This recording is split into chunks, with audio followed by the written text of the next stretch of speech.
안녕하십니까. 점심 맛있게 드셨나요? 다시 한번 함께 해주셔서 감사합니다. 유튜브로 지금 함께 하시는 여러분 안녕하십니까? 유튜브로 지금 함께 하시는 여러분 안녕하십니까?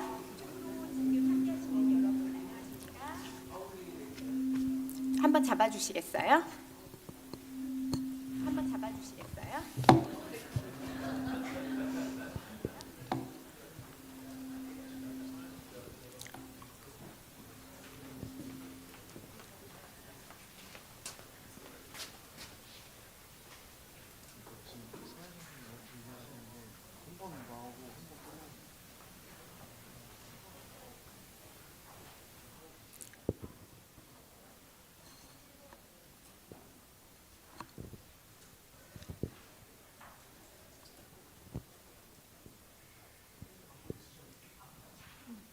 하울링 괜찮나요?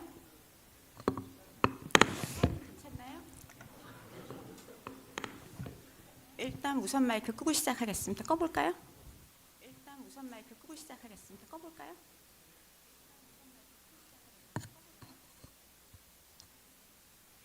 잠깐만. 오늘 지금 계속 유튜브가 생중계가 되고 있기 때문에 마이크 정리하고 시작하도록 하겠습니다. 되고 있기 때문에 마이크 정리하고 시작하도록 하겠습니다.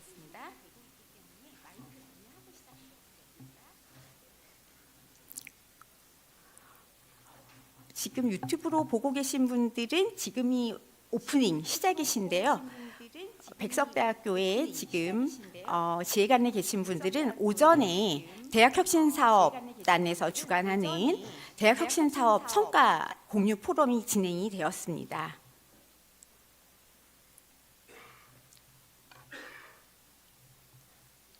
오전에는 대학혁신사업 성과공유 포럼을 통해서 우리 대학이 만들어온 혁신의 성과와 방향을 함께 나누었습니다. 이제 2부에는 교수학습개발원이 준비한 컨퍼런스를 시작하려고 합니다. 그래서 여러분들이 지루하실까 봐 나름 옷도 갈아입고 왔습니다. 조금 더 실제적인 좀 더 편안한 분위기에서 우리 교수님들이 교육 현장에서 어떻게 교육에 급변하는 교육 환경과 AI 기술의 발전 속에서 초계인화 환경이 더 이상 미래의 이야기가 아니라 우리의 현장에서 마주하고 있는 현실이 되고 있는, 그래서 이 시간에 초계인화 학습이라는 새로운 교육 패러다임 속에서 우리의 비전을 점검하고 실제적인 실천과 경험을 공유하는 자리가 될 수 있도록 어떤 교육적 통찰과 고민을 나누는 자리가 될 수 있도록 되기를 기대하고 있습니다. 그럼 지금부터 교수학습개발원 컨퍼런스를 시작하도록 하겠습니다.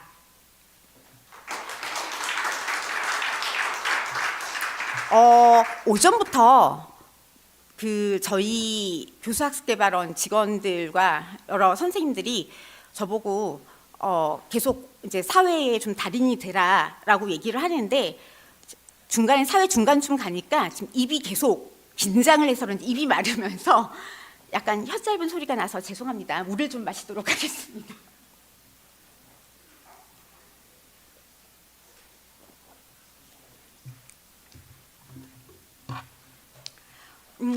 저희의 이번 6회 백석대학교 컨퍼런스 주제는 HT. 그래서 저희가 하이테크, 하이터치. 최근에는 저희가 하이테크보다 사람이 먼저다라는 의미에서 또 하이터치, 하이테크라고 얘기를 하기도 합니다. AI 시대의 사람 중심 교육 혁신, 그래서 초개인화 학습 시대의 비전과 실천을 잇다라는 주제로 6회 백석대학교 컨퍼런스를 진행하고자 합니다.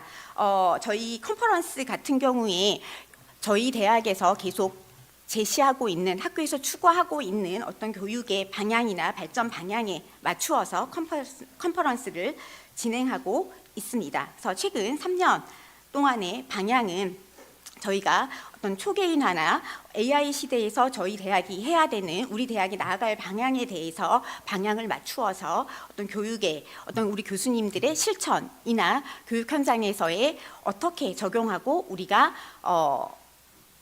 방향을 맞추어서 노력할 수 있는가에 대한 것들에 초점을 맞추고 있습니다. 이어서 다음 순서를 진행하도록 하겠습니다. 실제 강의를 어떻게 변화시킬 것인가. 모든 혁신의 시작은 방금 들으신 특강에서와 마찬가지로 강의 혁신에서 시작됩니다. 강의 혁신, 초개인화를 시작하려면 우리 학생들이 어떤 학생들인가에 대해서 아셔야 합니다. 이제 우리 대학의 사례에 대해서 공유하는 시간을 갖고자 합니다. 먼저 첫 번째 사례 발표입니다. AI 기반 개별화 맞춤형 수업 설계, 원리 및 사례와 관련해서 사범학부 이은철 교수님께서 발표해 주시겠습니다. 발표로 맞이하도록 하겠습니다.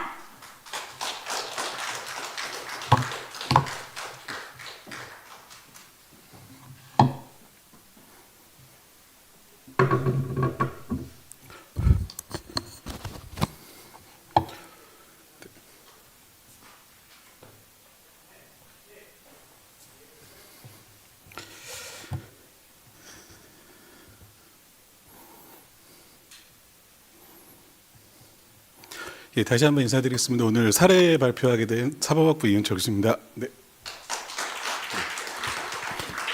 예, 제가 오늘 말씀드릴 사례는 오전에 그 총장님께서 이야기해 주신 그 생성형 AI를 이용해서 그 초개인화 맞춤형 수업을 어떻게 할 것인지에 대한 실질적인 사례이고요. 제가 오늘 사례 발표에서 가장 초점을 두고 있는 건 앞에서 늘어진 발표 시간들을 어떻게 최대한 단축시켜서 피곤해하시는 우리 교수님들의 귀가 시간을 어떻게 하면 앞당길까에 대한 고민을 제가 심각하게 하고 있습니다. 네. 그래서 최대한 빨리 신속하게 사례 발표를 마치고 발표 시간을 최대한 단축시켜 보도록 노력하겠습니다. 여담이지만 PPT가 상당히 좀 귀엽지 않나요? 예, 참고로 제가 유아교육과 소속입니다. 네. 제 전공을 이야기하면 대부분 이렇게 방긋 웃으시더라고요. 그래서 보면 약간 스포츠과학부 씨름이나 유도 전공을 해야 어울릴 것 같다고 많이 얘기하시는데, 예. 그래서 나름 귀엽게 살고 있습니다. 네. 그래서 제목을 보시면 아시겠지만 제가 오늘 발표해야 될 말씀은 이렇게 교수님들께서 이제 오전에 말씀을 드리면서 야, 초개인화 맞춤형 수업, 그것도 생성형 AI를 이용해서 나는 교육학 전공자도 아니고 인공지능 전공자도 아닌데 우리가 할 수 있을까라고 이제 생각을 하셨을 텐데요. 생각보다 어렵지 않고요. 또 오늘 제가 드린 자료 안에는 이제 일명 프롬프트라고 하는데요. 이 프롬프트를 이제 제가 사용한 프롬프트를 그대로 다 적어드렸는데요. 거기에서 우리 교수님들이 사용하시는 전공이나 교과목 또 대상 이제 이 정도만 좀 수정해서 쓰시면 그대로 적용이 될 수 있는 내용들까지 좀 다 넣어드렸고 그 앞부분 발표 시간이 조금 이제 할애할 텐데 그거는 전체적인 수업 설계 어떻게 할 건가에 대한 구조만 좀 설명을 해드릴 거기 때문에 거기에만 좀 제가 시간을 활용하고 나머지는 좀 다 이렇게 보여드리는 걸로 좀 가름이 될 것 같아서 크게 걱정 안 하셔도 될 것 같습니다. 네, 얘가 그래서 오늘 제가 말씀드릴 거는 이제 교수 설계 원리, 그다음에 실제 수업, 사례 발표, 그리고 저는 이제 저희가 이제 LMS가 좀 이렇게 생성형 AI를 접목시키기에는 좀 부적절해서 메타버스 무료로 제공되는 메타버스를 활용해서 학생들과 활동을 좀 했습니다. 그래서 메타버스도 잠깐 소개해드리고 질문 답변은 개별적으로 나중에 받도록 하겠습니다. 좀 이렇게 교수님들 보실 때 그 수업 설계를 할 때 이게 전체적인 지금 구조고요. 저희가 생성형 AI를 가지고 학생들한테 초개인화 맞춤형 수업을 한다라고 했을 때 크게 5가지 단계를 좀 거치신다고 보시면 좋을 것 같습니다. 먼저 학생들을 진단하고 그다음에 진단 결과를 분석하고 분석 결과가 가지고 뭐 교수 전략 수립 좀 이렇게 있어 보이는 용어긴 하지만 좀 쉽게 말씀드리면 어떻게 수업할 것인가를 고민하시면 되는 겁니다. 어떻게 수업할 것인가? 그 다음에 학생들의 수준에 따라서 그럼 어떻게 우리가 맞춤형 지원을 할 것인가? 그리고 이제 이게 맞춤형 지원 같은 경우는 개인 학생 개인에 대한 지원이고요. 저희가 이제 팀플을 많이 하잖아요. 그럼 이제 팀플을 할 때는 학생들의 팀 지원을 어떻게 할 거냐에 대한 것들을 고민하시면 되는데, 이제 여기 보면 각각의 많은 단계들이 있는데, 이제 교수님들이 이런 걱정을 하실 것 같아요. 이 많은 거를 지금 나보고 다 하라고 하실 수 있으실 것 같은데, 실제로 저희가 이 진단을 위한 문항들만 좀 선정을 하시고, 그러니까 진단 도구만 어느 정도 좀 세팅을 해놓으시면, 그리고 내가 교육할 내용들이 결정이 돼 있잖아요. 그럼 제가 이제 프롬프트를 첨부해 드렸는데, 실제로 이 이후부터는 저희가 생성형 AI를 도움을 받으면 대부분 다 생성형 AI가 이 작업들을 해줍니다. 그래서 교수님들은 시키기만 하면 됩니다. 그래서 굉장히 한 달에 장학금을 한 500만 원 정도 주는 굉장히 똑똑한 교육학을 전공한 박사급 조교를 옆에 데리고 있다고 생각하시면 됩니다. 굉장히 흐뭇하지 않으십니까? 물론 학교가 이제 그 총장님 말씀하신 그 시스템이 도입되기 전까지는 그 조교에게 매달 한 20불 정도의 장학금을 지급을 해주시면 됩니다. 네, 환율이 있기 때문에 제가 20불이라고 말씀드리겠습니다. 20불 정도의 장학금만 지급하면 매달 500만 원 정도의 그 장학금을 줘야 되는 박사급 조교를 채용하고 있다. 그 정도의 이제 활용도가 높은 우리가 조교를 쓸 수 있다라고 좀 생각될 수 있고요. 그래서 요 구체적인 내용들을 제가 이제 다 설명을 해드리려면 시간이 좀 많이 걸릴 수 있기 때문에 조금만 저희가 다음 좀 다른 기회가 되면 한번 좀 정리를 해서 교수님들께 한 자료집의 형태로라도 한번 좀 배포를 해드리도록 하겠습니다. 그래서 전체적으로 제 수업을 한번 프로세스를 말씀드리면 이 내용들은 이해가 되실 것 같습니다. 자, 먼저 이제 저는 학생들을 이해하기 위해서 총 세 가지 영역에 대한 진단을 했습니다. 첫 번째가 인지 영역이었고요. 그다음에 사회관계 영역, 그다음에 학습 동기 영역이었습니다. 인지 영역은 저희가 이제 학생들이 학습을 해야 되기 때문에 당연히 공부하는 것과 관련된 직접적인 부분들을 이제 진단을 했고요. 그 중에 이제 제일 먼저 진단한 게 뭐냐면 정보 처리 방식이었습니다. 순차적으로 하는지 포괄적으로 하는지. 의외로 학생들이 팀플 할 때 이걸로 싸우거든요. 그런데 교수님도 이해가 안 되죠? 그러니까 순차 처리하느냐, 포괄 처리하느냐에 갖고 싸워요, 아이들이. 그래서 왜냐하면 자료 정리할 때 싸워요. 그러니까 순차 처리하는 애들은 하나하나씩 정리해야 되거든요. 근데 포괄 처리하는 애들은 모아놓고 정리해야 돼요. 별것도 아닌데 멱살 잡고 싸웁니다. 그래서 그리고 교수님들도요, 한꺼번에 자료를 한꺼번에 주시는 분들이 있고 하나씩 주시는 분들이 있거든요. 이거에 따라서 아이들의 인지양식 처리 방식에 따라서 교수님들 수업 방식에 따라서 학생들의 성적이 달라집니다. 쟤는 왜 이렇게 공부 못하지? 교수님의 수업 방식과 학생들의 인지 양식의 차이에 따라서 성적이 달라집니다. 그래서 이게 굉장히 작은 차이긴 하지만 학생들의 인지 양식도 굉장히 중요한 학습 성과에 대한 중요한 영향을 주기 때문에 저희들이 조사할 필요가 있는 거죠. 그다음에 우리가 인공지능 시대에서 굉장히 중요한 게 메타인지인데, 그래서 그 인지 영역 그리고 사회관계 영역 같은 경우는 팀 활동에 대한 부분, 그다음에 학습 동기는 정말 중요한 학업 성취 상황에서의 성공 요인이기 때문에 이 세 가지 요소를 이제 그 진단을 했고요. 물론 이제 진단 문항은 근데 제가 개발한 건 아니고 이미 다 개발되어진 문항들을 이제 구글을 통해서 온라인으로 이제 수업 전에 학기 초에 다 조사를 했고요. 그리고 요 조사들은 요런 원리들을 가지고 제가 프롬프트를 설계해서 분석을 했습니다.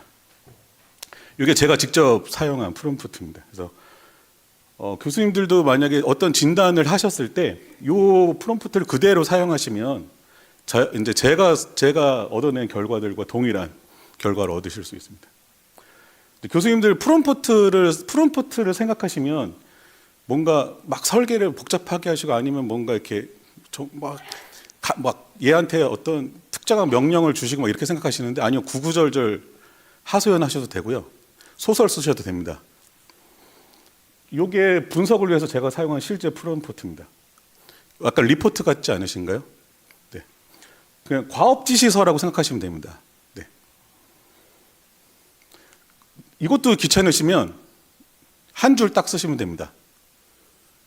이거는 굉장히 엄청난 20불 지급하시고 얘한테 이렇게 하십시오. 내가 맞춤형 수업하고 싶은데 정말 잘 분석하고 싶어.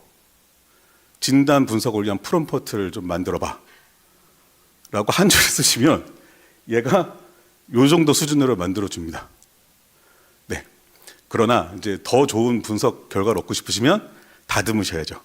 네. 그러나 교수님들 나는 이 정도 프롬프트 만들기가 좀 어려워라고 하시면 그렇게 한 줄 쓰시면 얘가 프롬프트를 만들어줘요. 네, 그래서 그 프롬프트와 제가 드린 이 프롬프트를 좀 비교하시면서 조금만 다듬으셔도 수준급 프롬프트가 만들어집니다. 오늘 얻으신 것 중에 제일 꿀팁 아니신가요? 네. 그래서 요거 보시고 이렇게 그 생성형 AI한테 시켜서 만든 프롬프트를 비교하시면서 조금만 좀 다듬으시면 네, 훌륭한 프롬프트가 됩니다. 그래서 죄송합니다. 제가 오타가 내는데요. 프로파일이 아니라 프롬프트 샘플인데 네, 제가 명절날 이걸 만들다 보니까 네, 예, 처갓집 갔다 와서 스트레스 받고 나서 만들다 보니까 네, 수정을 제대로 못했습니다. 네, 이해해 주시면 감사하겠습니다.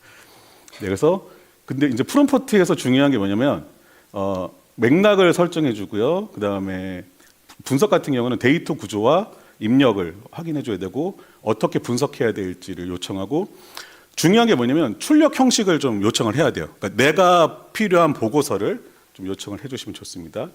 그다음에 이제 교수 전략도 마찬가지로 이제 교수 전략을 어떻게 만들면 좋을지 그다음에 마찬가지로 이제 프롬프트를 좀 보시면 이렇게 제가 제공을 해드렸고요.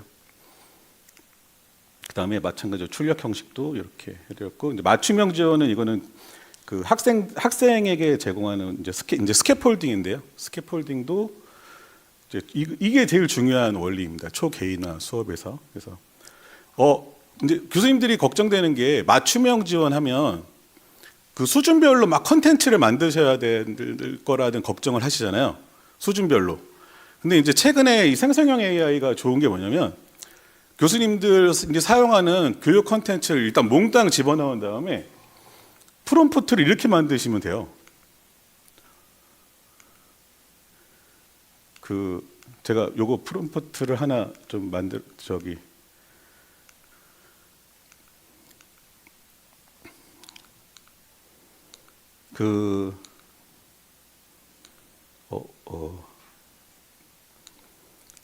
맞춤형 지원에서 네, 네. 여기에서 보시면 그 5대 설계 원리 지침에서 맨 마지막에 5번에 보시면 비계축소 및 자율성 부여라고 있잖아요. 거기 보시면 하위권과 상위권을 지정해 놨거든요. 그러니까 교수님들이 생각하실 때 이제 그 공부를 못하는 아이들을 위해서 이제 수준이 낮은 컨텐츠를 넣어놓고 잘하는 아이들을 위해서 상위권 컨텐츠를 넣어놔야 된다고 생각하시는데 그냥 교수님들이 학습 자료 사용하신 학습 자료를 다 넣어놓고 챗봇을 만드실 때 저 하위권 상위권을 딱 지정해 놓으시면 챗봇이 그 학습자의 수준에 따라서 자기가 난이도를 조정해서 학습 자료를 제공해 줘요. 그러니까 최근에는 이 생성형 AI가 발전을 해서 교수자가 수준별 컨텐츠를 주지 않아도 얘가 수준별로 컨텐츠를 재구성해서 제공합니다. 그래서 훨씬 수월해지셨어요. 그래서 이제 컨텐츠를 교수님들께서 별도로 만들지 않으셔도 훨씬 이제 수월해지셨다라고 말씀을 드릴 수 있고요. 그래서 제가 이 구조를 가지고 이제 학생들한테 과제를 시켰고, 요게 보시면 이제 개인 조교로 학생들한테 개인 조교로 제공한 그 챗봇 프롬프트이고요. 그래서 각 팀별 특성에 따라서 역할도 다 뭐 프로젝트 관리 전문가 및 완벽주의 조율자, 그래서 뭐 시동 알림, 학습 시동 알림이 해서 다 제공을 해줬고요. 메타버스 안에서 이렇게 활동을 해드렸고요. 요게 실제로 아이들이 활동한 메타버스입니다. 그래서 지금 뭐 뒤에서 시간이 좀 없다고 팻말을 드셔서 저도 마음이 급해졌는데 요 QR을 찍으시면 실제로 아이들이 활동한 메타버스에 들어오실 수 있고 그 다음에 저 귀엽게 생긴 토끼를 클릭하시면 실제로 그 개인 조교 챗봇을 확인하실 수 있는데 안타깝게 선착순 10분이십니다. 왜냐하면 무료이기 때문에 10분만 들어오실 수 있거든요. 그래서 동작이 빠르신 분 10분만 들어오실 수 있습니다. 그래서 여기에서 보시면 이렇게 토끼를 누르면 이제 학생 근데 요 챗봇은 딱 저 1팀 학생들 7명만 개별화 시켜놓은 겁니다. 1팀 학생들의 개인정보와 그 학습 동기 정서 특성들을 다 넣어놔서 1팀 학생들이 자기 이름을 입력하고 챗봇을 하도록 돼 있어요. 그래서 예를 들면 여기 보시면 이제 좀 자아성이 강한 아이 있거든. 김나연이라는 학생이 자기 명찰을 저기다 박아놨어요. 자기 자리라고 아무도 앉지 말라고. 그래서 김나연 하고 시작하면 이 학생의 성적 정보, 학습 동기 특성, 정서 특성 해가지고 이 아이의 맞춤형으로 챗봇이 계속 24시간 대응하고 공부도 시켜주고 답변도 해주고 팀 활동도 지원해주는. 그래서 개별화 조교를 이 토끼가 이제 수행을 해줍니다. 그래서 실제로 요 환경을 구성하는데 제가 요 1팀 아이들을 위한 환경을 구성하는데 5시간을 사용했습니다. 그래서 5팀 환경을 구성하는 데는 토탈 한 25시간 정도 사용을 했거든요. 그래서 교수님들도 이제 제가 전문가라서 이걸 5시간을 사용한 게 아니라 이제 프로세스와 기본적인 프롬프트만 아시면 누구나 쉽게 이제 사용할 수 있고 교수님들의 수업 자료를 PDF로만 가지고 계시면 누구나 다 만드실 수 있는 환경이기 때문에 좀 관심을 가지고 노력하시면 이제 교수님들도 충분히 사용하실 수 있는 수업이라 편안하게 사례를 좀 말씀드렸습니다.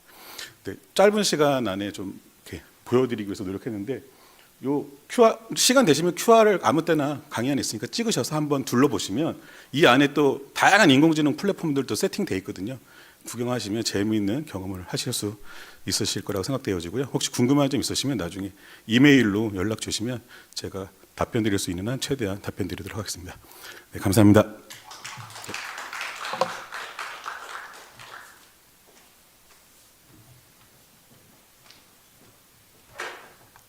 네, 메타버스 환경에서 사전 진단 분석과 맞춤형 지원을 통해 AI 활용 수업 사례를 공유해 주신 이은철 교수님께 감사드립니다.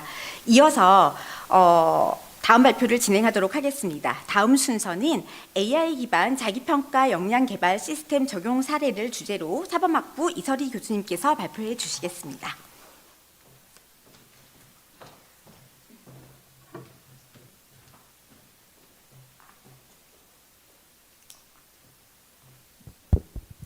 네, 안녕하십니까. 특수교육과 이설희입니다. 네, 저는 지난 학기 제 수업에서 저희 사범학부 학생들의 수업 전문성 신장을 위해서 개발했던 AI 기반 자기평가 시스템을 소개해 드리려고 합니다. 이 시스템은 사범학부 학생들을 위해서 설계된 것이기는 하지만 각 전공 영역에서 AI를 어떻게 접목할 수 있는지를 함께 고민해 볼 수 있는 시간이 되기를 바랍니다. 네, 목차는 다음과 같습니다. 이 시스템을 간단하게 소개해 드릴 것이고요. 그 다음에 이 시스템을 저희 수업에서 어떻게 적용을 했는지, 그리고 앞으로 어떻게 확장해서 활용할 수 있는지도 설명드리도록 하겠습니다. 네, 소개해 드릴 시스템의 명칭은 셀프 사이트 프로입니다. 이 시스템은 저희 커리큘럼 인증센터의 이가영 교수님과 또 벨제대학교의 유영진 교수님과 함께 개발한 시스템이고요. 간단하게 설명드리겠습니다. 저희 교수자들에게, 대학 교수에게도 강의 외에도 연구, 행정, 그다음에 여러 가지 대외 협력과 같은 여러 가지 역량들이 요구되는 것처럼 초중등 교사들에게도 정말 많은 전문성들이 요구됩니다. 그 많은 역량들 중에서도 저는 그래도 가르치는 사람에게 가장 중요한 역량은 교수 역량이지 않을까라는 생각을 항상 하고 있는데요. 스스로 수업을 설계하고 그것을 실행하고 더 나아가서는 수업을 성찰할 수 있는 역량이 가장 중요하다라고 생각을 합니다. 그래서 저희 사범학부 교수님들이 학생들을 이제 교육 현장에 이제 정말 투입하기 전에 반복적으로 학생들이 스스로 수업을 설계하고 모의로 실행할 수 있는 반복적인 훈련을 하고 계시고요. 그 과정에서 정말 성심성의껏 피드백을 주고 계십니다. 그것을 통해서 학생들의 수업 전문성 향상을 위해서 정말 많은 노력들을 하고 계십니다. 그런데 제가 이제 몇 년 차 되지 않은 교수이긴 하지만 이걸 해보니까 교수 한 명이 이렇게 많은 학생들의 수업을 반복적으로 관찰하고 피드백하는 데 있어서 물리적인 한계가 정말 존재한다라는 생각을 하고 있습니다. 그리고 또 교수님들마다 평가의 관점이 좀 다를 수밖에 없는데요. 특히 이제 교원 임용 시험과 같은 다수의 평가자가 참여하게 되는 이런 구조에서는 평가의 일관성에 대한 어떤 문제 제기가 있을 수 있다는 생각이 듭니다. 그래서 실제로 교원 임용 시험 관련해서도 이런 AI 분석을 도입하고자 하는 노력들이 이루어지고 있다고 알고 있습니다. 그 외에도 학생들이 모의 수업을 준비하는 과정에서 내가 지금 잘 준비를 하고 있는 것인가? 이런 것들을 점검할 수 있는 도구들도 좀 부족한 상황이었습니다. 그래서 이런 한계점들을 저희가 보완하기 위해서 개발한 게 이 셀프 사이트 프로인데요. 이것을 통해서 아이들이 시공간의 제약 없이 상시적이고 즉각적이고 또 비교적 일관성 있는 피드백을 받아볼 수 있도록 하는 것이 저희 1차적인 목표였습니다. 그다음에 두 번째 목표는 학생들이 AI를 통해서 그냥 수동적으로 평가받는 것이 아니라 자신의 수업을 스스로 분석하고 조금 더 개선할 수 있는 어떤 자기 평가 역량을 강화하고자 한 것도 저희 연구의 목표 중에 하나였습니다. 이 개발 과정에서 저희 연구자들이 좀 고민을 했던 부분들이 있습니다. 아까 총장님께서도 말씀하셨지만 이 AI 시스템이 인간 교수자를 대체하는 것은 아닌가 하는 좀 고민이었는데요. 많은 논의 끝에 AI가 할 수 있는 부분과 또 인간 교수자가 할 수 있는 부분은 분명히 다르다라는 것을 전제로 해서 연구를 계속해서 이어나갔습니다. 인간 교수자가 해야 될 역할은 이 AI가 학생들의 수업을 평가할 수 있도록 그 루브릭을 만들고 타당화하는 작업이었습니다. 그래서 그것을 만들고 AI에게 학습시키는 것이 저희 인간 교수자가 해야 될 첫 번째 역할이었고요. AI는 그 루브릭을 기반으로 해서 학생들의 모의 수업을 객관적이고 정량적으로 분석을 하게 됩니다. 그런데 이 분석 과정에서 AI가 할 수 없는 부분들이 존재하더라고요. 눈에 잘 보이지 않는 어떤 수업의 맥락이라든지 아니면 학생과 교사 간의 정서적인 상호작용이라든지 또 학생들이 굉장히 창의적으로 시도했지만 그것이 비정형적인 요소여서 AI가 잡아낼 수 없는 부분들, 이런 부분들은 교수자가, 인간인 저희 교수들이 조금 더 질적으로 피드백을 해야 되는 부분들이었습니다. 그래서 이 셀프 사이트 프로가 인간 교수자를 대체하는 것이 아니라 저희가 항상 같이 할 수 없기 때문에 학생들과, 그래서 학생들이 시공간 제약 없이 계속해서 즉각적으로 피드백을 받을 수 있게 도와주는 어떤 보조적인 전략적인 도구이다라고 정의를 할 수 있을 것 같습니다. 그러면 이 시스템이 어떻게 작동이 되는지를 간단히 설명드릴 텐데요. 이 시스템은 저희가 허깅 페이스 스페이스라고 하는 웹 서비스 형태로 제공이 되고 있습니다. 그래서 학생들이 URL만 클릭하면 활용을 할 수 있도록 설계가 되어 있고요. 주요 워크플로우는 제시된 바와 같은데 학생들이 실제 이 시스템을 활용하고 있는 장면을 녹화한 것을 제가 같이 보여드리면서 어떻게 사용하고 있는지 간단히 보여드리겠습니다. 학생들이 이제 URL 접속을 하면 학번으로 로그인을 하게 되는데요. 이렇게 학번 기반으로 데이터를 축적하게 한 것은 이 AI 시스템을 단발성의 어떤 평가 도구로만 활용하는 것이 아니라 반복적인 모의 수업 훈련을 통해서 나의 수업 역량이 얼마나 향상되었는지를 좀 장기적으로 추적 관찰할 수 있게 하기 위해서 이렇게 학번 기반으로 데이터를 축적하기로 했습니다. 학생들은 모의 수업 녹화한 영상과 그다음에 수업의 지도안을 업로드를 하게 되고요. 그다음에 AI가 조금 더 정확하게 분석을 할 수 있게끔 수업의 맥락 정보를 입력을 하게 됩니다. 그래서 이 수업이 누구를 대상으로 어떤 목표를 가지고 어떤 조건 하에서 이루어지는 수업인가에 대한 맥락 정보를 입력하게 됩니다. 네. 그다음에 AI로부터 평가를 받기 전에 반드시 자기평가 과정을 거치도록 했습니다. 그래서 AI 자기평가를 다 하고 난 이후에만 이제 AI에게 분석을 받도록 했는데요. 이것은 인간이 그러니까 수동적인 어떤 평가를 받는 데서 그치지 않고 자기 스스로 계속 자기 수업을 성찰하고 개선해 나갈 수 있는 역량도 함께 길러주기 위한 어떤 장치라고 보시면 되겠습니다. 이렇게 자기 평가가 끝나고 나면 AI 자동 분석을 실시하게 됩니다. 이제 AI는 그 녹화된 모의 수업 영상에서 학생들의 발문, 몸짓, 시선 이런 것들을 종합해서 증거 기반의 피드백을 생성을 해줍니다. 저희가 이 시스템을 개발한 초기에는 학생들이 좀 위축되지 않도록 좀 더 비교적 우호적이고 부드러운 어조의 피드백을 생성하도록 설계를 했었는데요. 중간 강의 평가하면서 아이들과 면담을 했더니 조금 더 냉철하고 비판적인 의견을 받고 싶어 했습니다. 되게 의외의 평가 결과였는데요. 저희가 그때 그래서 교수들이 너무 칭찬을 안 해줘서 아이들이 칭찬받는 것에 익숙하지 않은 건가? 약간 이런 생각이 들어도 미안한 마음도 들기도 했지만 학생들이 생각보다 저희한테 듣는 것보다 AI에게 듣는 그런 비판적인 의견에는 상처를 좀 덜 받는 것 같기도 하고 그리고 조금 더 건설적인 의견을 통해서 자기의 어떤 수업 역량을 더 강화시키고자 하는 의욕들이 있는 것처럼 보였습니다. 그래서 저희가 이 시스템을 개선을 했는데요.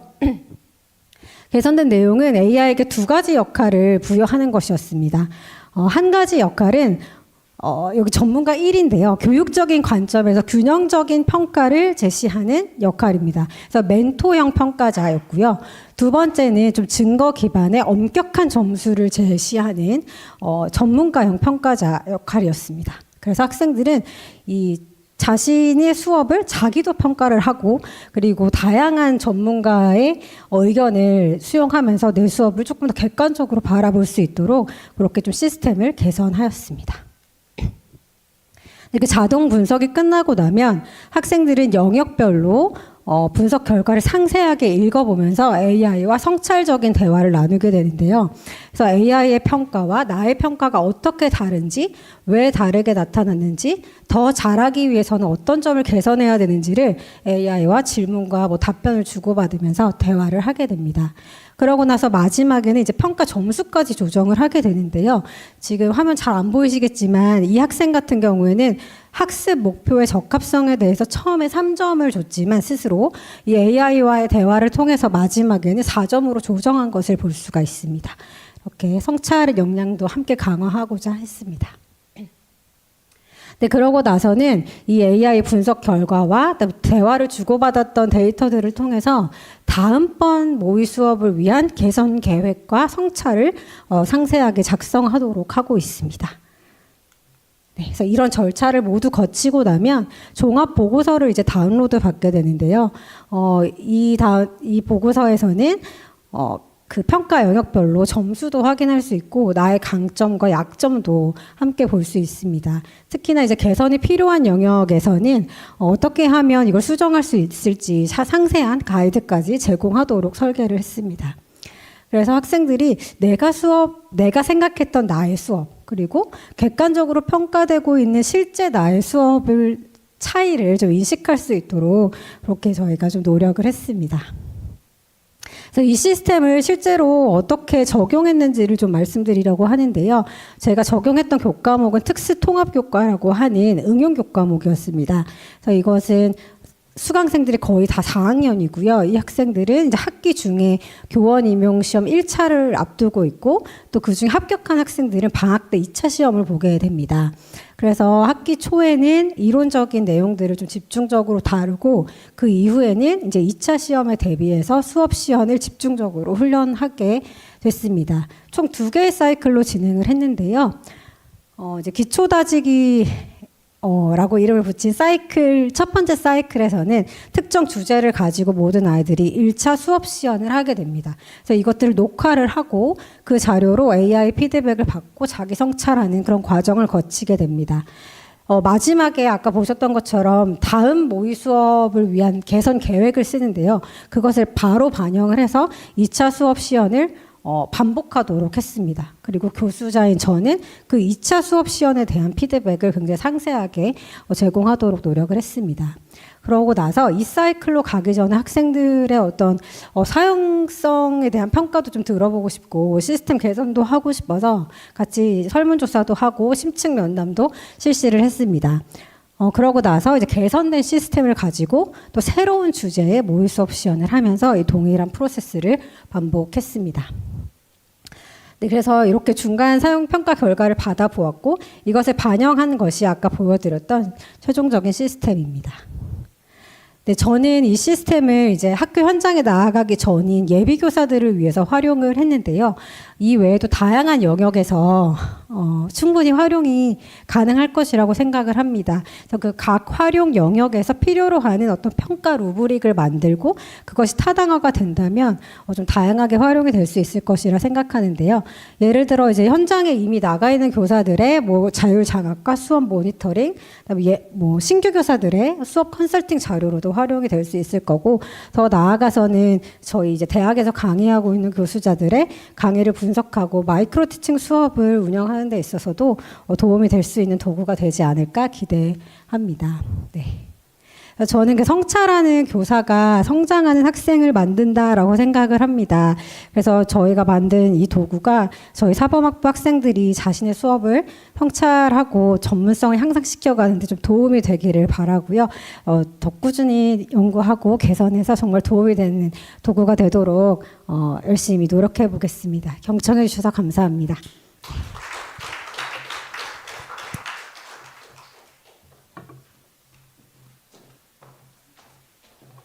네, 학생들의 수업 평가, 자기 평가와 관련해서 AI를 활용한 사례를 발표해 주신 이설희 교수님 감사드립니다. 다음은 AI 기반 적응형 교과목 운영 사례로 데이터에서 지혜로 생각하는 물리치료사 양성이라는 주제로 보건학부의 황수진 교수님께서 발표해 주시겠습니다.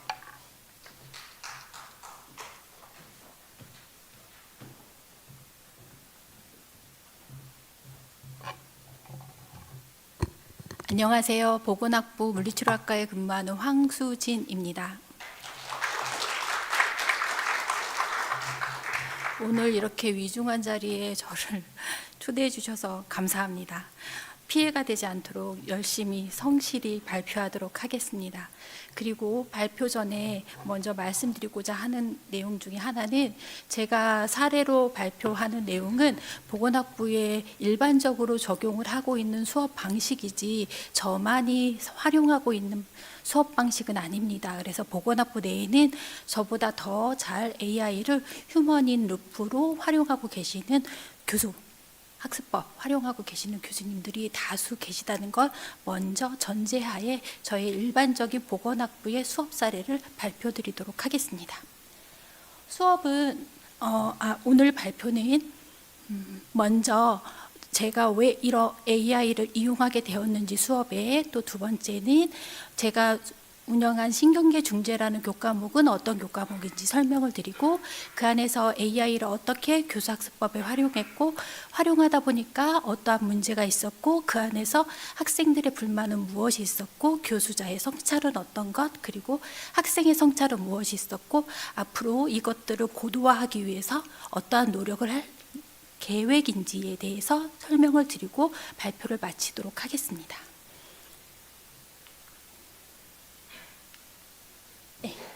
먼저 임상 현장이 변화되었습니다. 어떻게 변화가 되었냐면, 제가 임상에서 물리치료사로 활동할 때에는 아주 좋은 대학을 나온 의사 선생님께서 처방전이라는 거에 어떤 치료를 해라라고 해서 체크를 해서 주시면 그 처방전에 따라서 치료를 제공하는 것이 가장 바람직한 치료사의 모습이었습니다.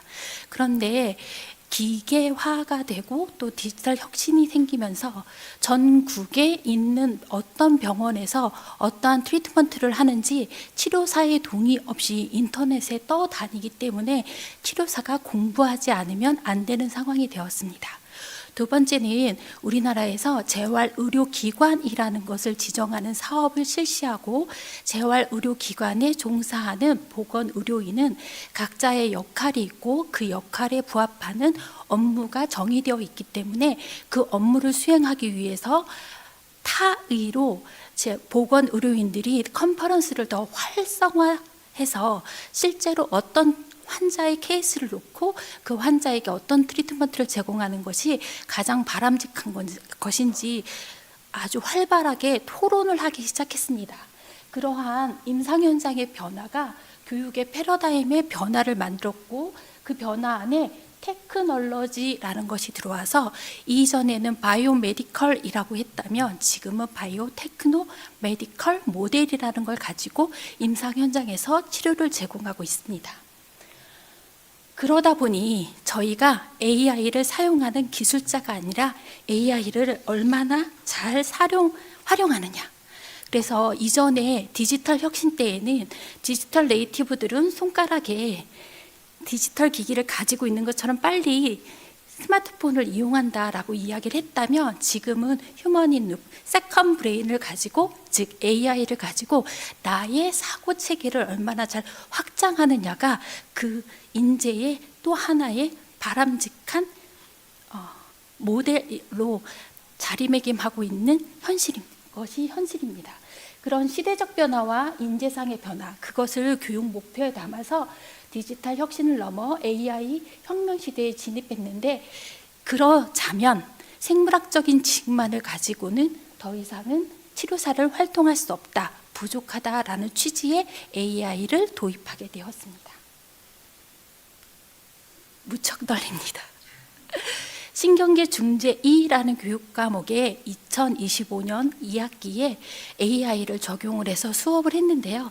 신경계 중재 2라는 교육 과목은 어떤 교육 과목이냐면, 뇌졸중이나 파킨슨병, 척추 손상이나 외상성 뇌손상 환자 등등 중추신경계 손상 환자들이 처음에 손상을 입어서 침대에 누워 계시면 치료를 받고 앉고 서고 걸어서 퇴원을 하십니다. 즉 침대에 누워서 걸어서 퇴원할 때까지의 전 과정에 운동 치료를 제공하는 방법을 교육하는 것이 신경계 중재 2 교과목의 수업 내용입니다.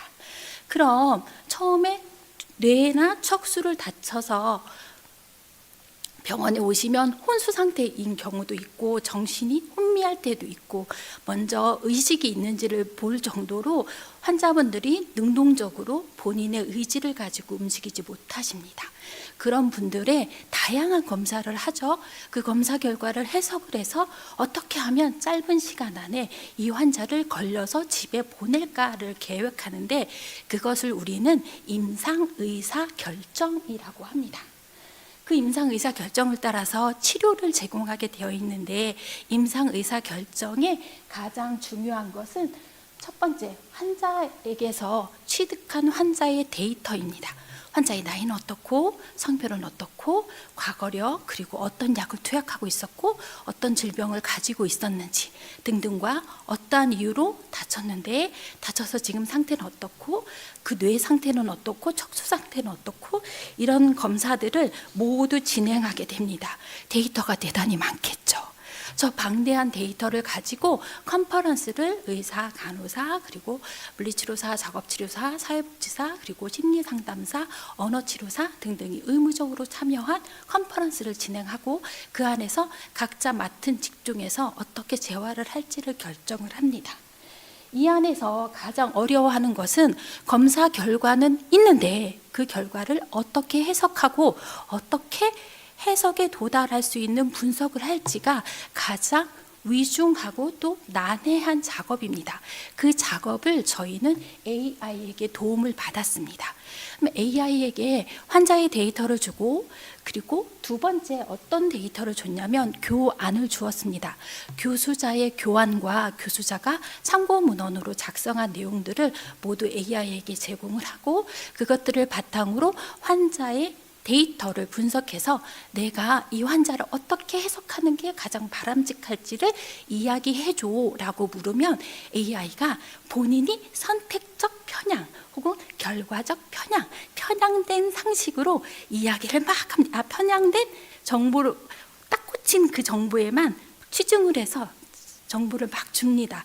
그럼 그 평가된 내용을 가지고 무엇을 했냐면, 그냥 그대로 치료 계획을 세우는 것이 아니라 3R이라는 전략을 가지고 토의를 했습니다. 첫 번째, AI가 제공한 평가 내용을 재검토를 하는 리뷰 과정이 있었고요. 그 리뷰를 하면서 교재나 교환이나 참고 문헌에서는 이렇게 이야기하지 않았는데 AI가 선택적으로 잘못 이야기하거나 할루시에이션이 있었거나 한 내용들을 집어내며 반박하는 시간을 가졌습니다. 그리고 나서 그 반박 내용들을 토의를 해서 수정한 내용을 다시 AI에게 너가 제공한 평가 방법은 이랬는데 내가 그 평가에 A-를 만들어 보았어. 이 내용을 바탕으로 치료 방법을 계획해 주겠니? 라고 다시 AI에게 정보를 제공합니다. 그러면 AI가 그 치료 방법과 자기가 먼저 제공해줬던 평가 다시를 비교를 해보고 그 안에서 치료 방법을 또 제안을 해줍니다. 그러면 그 제안 받은 치료 방법을 가지고 다시 재검토하고 반박하고 수정해서 나는 이런 방법으로 치료를 제공하고 싶어 라고 제공을 하면 AI가 펀메드라는 의학 저널 사이트에 접속을 해서 해당 치료 방법을 가장 적절히 제공해서 치료 효과가 컸던 논문을 찾아줍니다.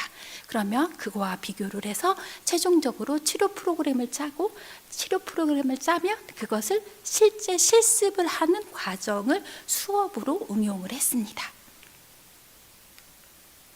그 내용을 조금 더 상세히 말씀을 드리면 전국에 우리나라는 지금 2차 재활의료기관 시범 사업 중이고요. 올해 3차 재활의료기관 시범 사업을 하는데 2차에 53개 재활의료기관이 시범 사업에 참여를 했거든요. 전국에 5개 권역으로 나누어서요. 그 권역에 제가 네트워크를 가지고 있는 재활의료기관에 환자의 사례를 주십사라고 했습니다. 그래서 한 학기 동안 4명의 환자 사례를 병원에서 보는 모든 환자 데이터를 비식별화해서 제공받았고요. 그 자료와 제 교환과 그리고 참고 자료, 논문 등등을 AI에게 모두 제공을 해서 학습을 시키고 그리고 나서 앞에서 말씀드렸던 평가와 진단 그리고 예후와 중재에 대해서 AI의 도움을 받아서 환자 맞춤형 치료 프로그램을 만들었습니다. 이 수업은 아래에 보시면 실제 입원이나 통원 치료를 하고 있는 환자의 데이터에서 임상에서도 이런 부분은 좀 치료를 계속하고 있는데 적절히 진행이 되지 않아요. 개선이 되지 않아요. 라고 하는 난제들이 있어요. 그런 난제들에 중점을 두어서 치료 프로그램을 짜서 재활의료기관에 역으로 제안을 하는 실제 실무형 프로젝트로 운영을 했고요. 또 AI를 하나의 팀원으로 해서 팀토이를 계속해서 운영을 해서 AI가 교수님이 제공하는 시선과 별도로 교재와 교환과 참고문헌에서 새로운 시선을 제공해 주거든요. 그러다 보니 학생이 교수와의 인터액션에서 받을 수 없었던 새로운 시선으로 자신의 지식을 확장할 수 있는 기회를 제공받았습니다. 그리고 팀토이와 교수자의 피드백을 통해서 AI가 제안을 하는 내용들을 그대로 그냥 반영하는 것이 아니라 그것들을 수정 보완해서 나의 지식으로 되새김을 할 수 있는 기회를 제공해 주었습니다. 그런 수업 방식에서 교수자의 역할은 렉처가 아니라 파실리테이터로 오늘 저희의 주제 강연인 하이터치 코칭을 하였다라고 저는 정의를 해보았습니다. 검토와 반박과 수정이라는 과정 안에서 촉진자는 학생들이 질문을 하면 그 질문을 하거나 혹은 의문을 가지면 그 안에서 직접적으로 정답을 제공하는 것이 아니라 너가 주장하는 그 그 주장의 근거가 어디에 있는지를 되묻고 그리고 다른 관점에서 다른 대안으로 환자를 대할 수는 없는지에 대해서 한번 간략하게 제시를 하는 정도의 그리고 또 AI가 선택적인 편향과 결과의 편향을 가지고 있다는 것을 반복해서 주지시켰습니다. 그리고 1:1 피드백을 계속해서 제공을 하는 방식으로 수업을 운영하며 교수자의 역할을 충실히 이행했습니다. 그런데 그럼에도 불구하고 수업을 운영하면서 난항이 있었습니다. 어떤 난항이 있었냐면 우리 학생들은 정답을 대단히 중요시 여기고 좋아합니다. 그래서 제가 환자 사례를 줬더니 한번 해보고 교수님 정답을 알려주세요 라고 이야기를 했습니다. 근데 정답은 정확히 10주 차에 제공을 했고요. 그리고 14주 차에 제공을 했습니다. 두 번째는 기술적인 두려움이 있었습니다. AI와 대화를 하는 방법을 몰라서 너무너무 어려워했습니다. 실제로 우리 학생들은 질문을 하지 않습니다. 질문하지 않는 학생들이 옆에서 말해 라고 자꾸 자극을 주어도 말을 하지 않는데 AI는 저희에게 자극하지 않거든요. 저희가 무언가를 입력해주고 자신에게 명령하기를 기다리고 있는 AI에게 대화를 한다라는 건 쉽지 않았을 것입니다. 그리고 세 번째로는 게으른 팀원 효과가 있었습니다. 교수님이 이따 물어보면 그때 AI한테 프롬프트 입력해서 틱 눌러가지고 그거 그냥 읽어드리면 되지. 지금은 딴짓하고 있을 거야 라는 학생들이 있었거든요. 그래서 이런 정답의 의존성, 기술적인 두려움, 게으른 팀원 효과 등등의 예를 들어보면 학생들이 어떠한 소리를 했냐면 교수님 AI하고 싸우느라고 너무 힘들어요. 어디가 틀렸는지 모르겠어요. 그냥 정답을 알려주세요 라고 이야기를 했었고요. 저는 이렇게 응대를 했습니다. 정답을 미리 알려주면 사고의 확장이 되지 않는다. AI에서 오류를 찾고 논쟁을 하는 과정 자체가 학습이다라는 주제로 학생들에게 AI를 팀원으로 생각한다면 AI가 제공하는 모든 정보를 무비판적으로 받아들이는 것은 있을 수가 없다. 초기의 불편함은 비판적 사고를 기르는데 필수적인 성장통이니 이 갈등 과정 자체가 학습이라고 즐겨라라고 이야기를 했습니다. 학생들의 목소리입니다. 저희가 학생들이 맞춤형 학습과 사고의 확장을 한다라고 했는데요. 실제 아이들에게 받은 피드백이었거든요. 그것들이 저희가 알고 있는 AI 교육의 카테고리 안으로 다 이렇게 분류가 되더라고요. 개인 학습이 되었고요. 그리고 비판적인 사고가 있었고 기대하지 않았는데 새로운 인사이트가 생겼다. 라고 이야기하는 학생도 있었고 또 학습자 주도 학습이 24시간 내가 원하는 시간에 가능했었다라고 이야기하는 학생들도 있었습니다. 그리고 임상 현장과의 연계 성과도 있었는데요. 실제로 저희는 신경계 중재라는 교과목 안에서 수업 활동 워크북이라는 걸 작성을 합니다. 학생들이 손으로 쓰는 거 싫어하는데요. 저는 그 워크북을 손으로 모두 쓰게 해서 교내 실습 일지를 만들어 놓았습니다. 지금까지 제가 말씀드렸던 수업의 전 과정을 학생들은 수업 활동 워크북에 작성을 합니다. 그러면 저는 그 워크북의 내용을 보고 채점을 해서 점수를 주기 때문에 학생들이 열심히 작성을 합니다. 수업의 모든 내용에서 학생들에게 받은 피드백이었는데요. 신경계 중지에 강의안만 있어도 임상실습에 나가서 타 학교 학생들과 비교해서 저는 1등할 수 있어요. 교수님이 이번 주에 준 강의안만 있으면 저는 1등이에요. 이렇게 표현하는 학생도 있었고요. 실제로 그 학생은 저희 과에서도 1등을 하는 학생이었습니다. 그리고 수업활동 워크북을 작성할 때는 대단히 힘들어했거든요. 이런 전 과정을 계속해서 반복해야 하니까. 그럼에도 불구하고 그것이 임상에 직접적으로 도움이 된다라는 졸업생의 피드백도 있었고요. 그 워크북으로 계속해서 컨퍼런스를 자기들끼리 했었잖아요. 그게 실제 임상에 나가서 의사, 간호사 그리고 타 직종들과 함께 컨퍼런스를 하는데도 크게 도움이 되었다라고 했고요. 가장 큰 건 지역의 의료기관에서 실제로 치료받고 있는 환자의 케이스를 받아서 저희가 그 케이스의 치료 프로그램을 역으로 제안했다라는 것이 임상 현장과의 연계 성과가 아닐까라는 생각이 듭니다. 이런 과정을 통해서 실무에 즉시 투입을 해도 손색이 없는 생각하는 물리치료사 역량을 확보하였다라고 생각합니다. 성과는 AI 툴을 통제할 수 있는 통찰과 책임을 가리킴으로써 데이터에서 임상 현장의 지혜를 얻는 과정을 학습하였다라고 정의할 수 있습니다. 교수자의 성찰입니다. 학생들에게 리얼 월드가 어떠한 공간인지 그곳에서 우리는 어떤 컨텍스트를 가지고 활동을 하는지에 대해서 간접적으로 내 케이스 일지라도 제공을 해서 수업을 진행할 수 있었고요. 그리고 퓨처테크를 바라본다면 신경계 중재는 중추신경계 손상을 당하기 때문에 AI와 또 보조공학 기술과 접목된 수업을 진행하지 않으면 미래의 재활에 필연적인 연계를 할 수 없습니다. 그래서 제가 이 수업을 진행을 하면서 제안을 드리는 6가지 내용이 있는데요. 첫 번째, 지식이 선행되지 않으면 AI와 토론을 원활하게 할 수 없습니다. 지식이 선행되는 자가 AI와 토론해서 얻는 결과물도 훨씬 더 월등하니 좋고요. 또 하나는 AI에게 어떠한 내용을 학습시켰냐에 따라서 또 AI가 제공하는 답안도 다릅니다. 두 번째, 비판적인 사고입니다. AI는 단편적으로 지식을 제공합니다.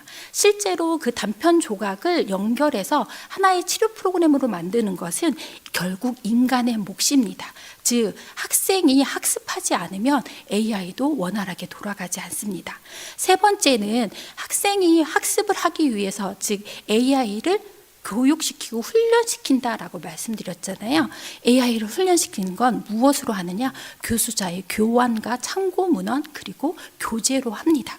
그래서 교수자 LM을 도입을 해서 그 안에 학생들이 즉각적으로 24시간 안에 자기가 언제든 원할 때 피드백을 받을 수 있는 교수자 LM AI를 개발해서 보유하고 있는 것이 또 다른 교육의 강점이 될 수 있다라는 생각을 했습니다. 그리고 저희에게 유료를 한 달 주셨거든요. 그래서 인프라 확충이 필요하다라는 생각을 했고요. 또 AI 적응형 교과목을 확대할 필요가 있고 AI를 대하는 직업 윤리도 매우 중요하다라는 생각을 했습니다. 마지막으로 저희 학과에서 어떻게 AI를 이용한 AI 네이티브 물리치료사를 양성할 고도화 AI 적응형 교과목 고도화 계획을 가지고 있는지 설명드리도록 하겠습니다. 먼저 제가 지금 강의한 내용은 신경계 중재 2는 3학년 2학기 교과목입니다. 근데 저는 이번 학기부터는 1학년 1학기 교과목에서 저학년들에게 물리치료학 개론 시간에 자기의 4년의 로드맵을 AI를 이용을 해서 내가 신경계 물리치료사가 되고 싶어, 내가 근골격계 물리치료사가 되고 싶어, 내가 소아 물리치료사가 되고 싶어, 그렇다면 그 물리치료사가 될 수 있는 로드맵을 AI와 같이 짜고 어떠한 학습 철학을 가지고 4년간의 학습을 할지 로드맵을 짜서 그것들을 이 포트폴리오에 올리는 것을 작업하는 과정을 수업 안에 넣어놨습니다. 그리고 계속해서 AI를 교수자 LM 활용을 해서 코어 교과목 이외에도 심화 응용해서 지속적으로 자신의 교육과 지식 범위를 학습한 개인형 AI를 가질 수 있도록 독려하고요. 또 저희가 국가고시에서 꽈락이 나오는 게 실기거든요. 실기에서 주로 환자의 사례를 이야기하는데 그런 사례 분석을 AI와 계속할 수 있도록 도와주고 또 네 번째로는 졸업 후에 임상 현장에서 즉시 활용 가능한 AI 네이티브 물리치료사를 배출하는 것이 저희 학과의 목표입니다.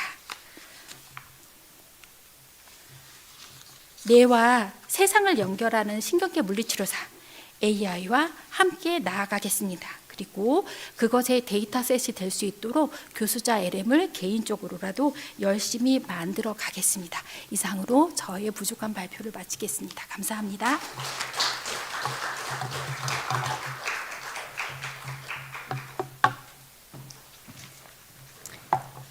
네.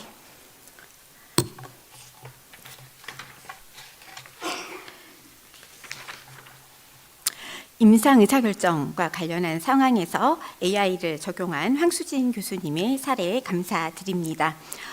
지금 들으시면서 나의 전공과는 관련이 없는데? 라고 생각하시는 분들도 계시고 너무 짧게 설명해서 뭔지 잘 모르겠다 하시는 분들도 계실 텐데요. 지금 발표하신 사례들에서 교수님들의 수업에 적용하실 수 있도록 자세한 상황들에 대한 것들은 저희 B 워크샵 수업 부분에서 올해 진행되는 워크숍 부분에서 조금 더 자세하게 어떻게 프롬프트를 쓰시고 어떻게 프로그램을 계획하시는지에 대해서 수업 시간을 마련하도록 하겠습니다. 또한 26학년도에 마련되는 HT 선도단, 그래서 우리 교수님들 HT와 관련된 어떤 연구 모임이 마련될 예정입니다.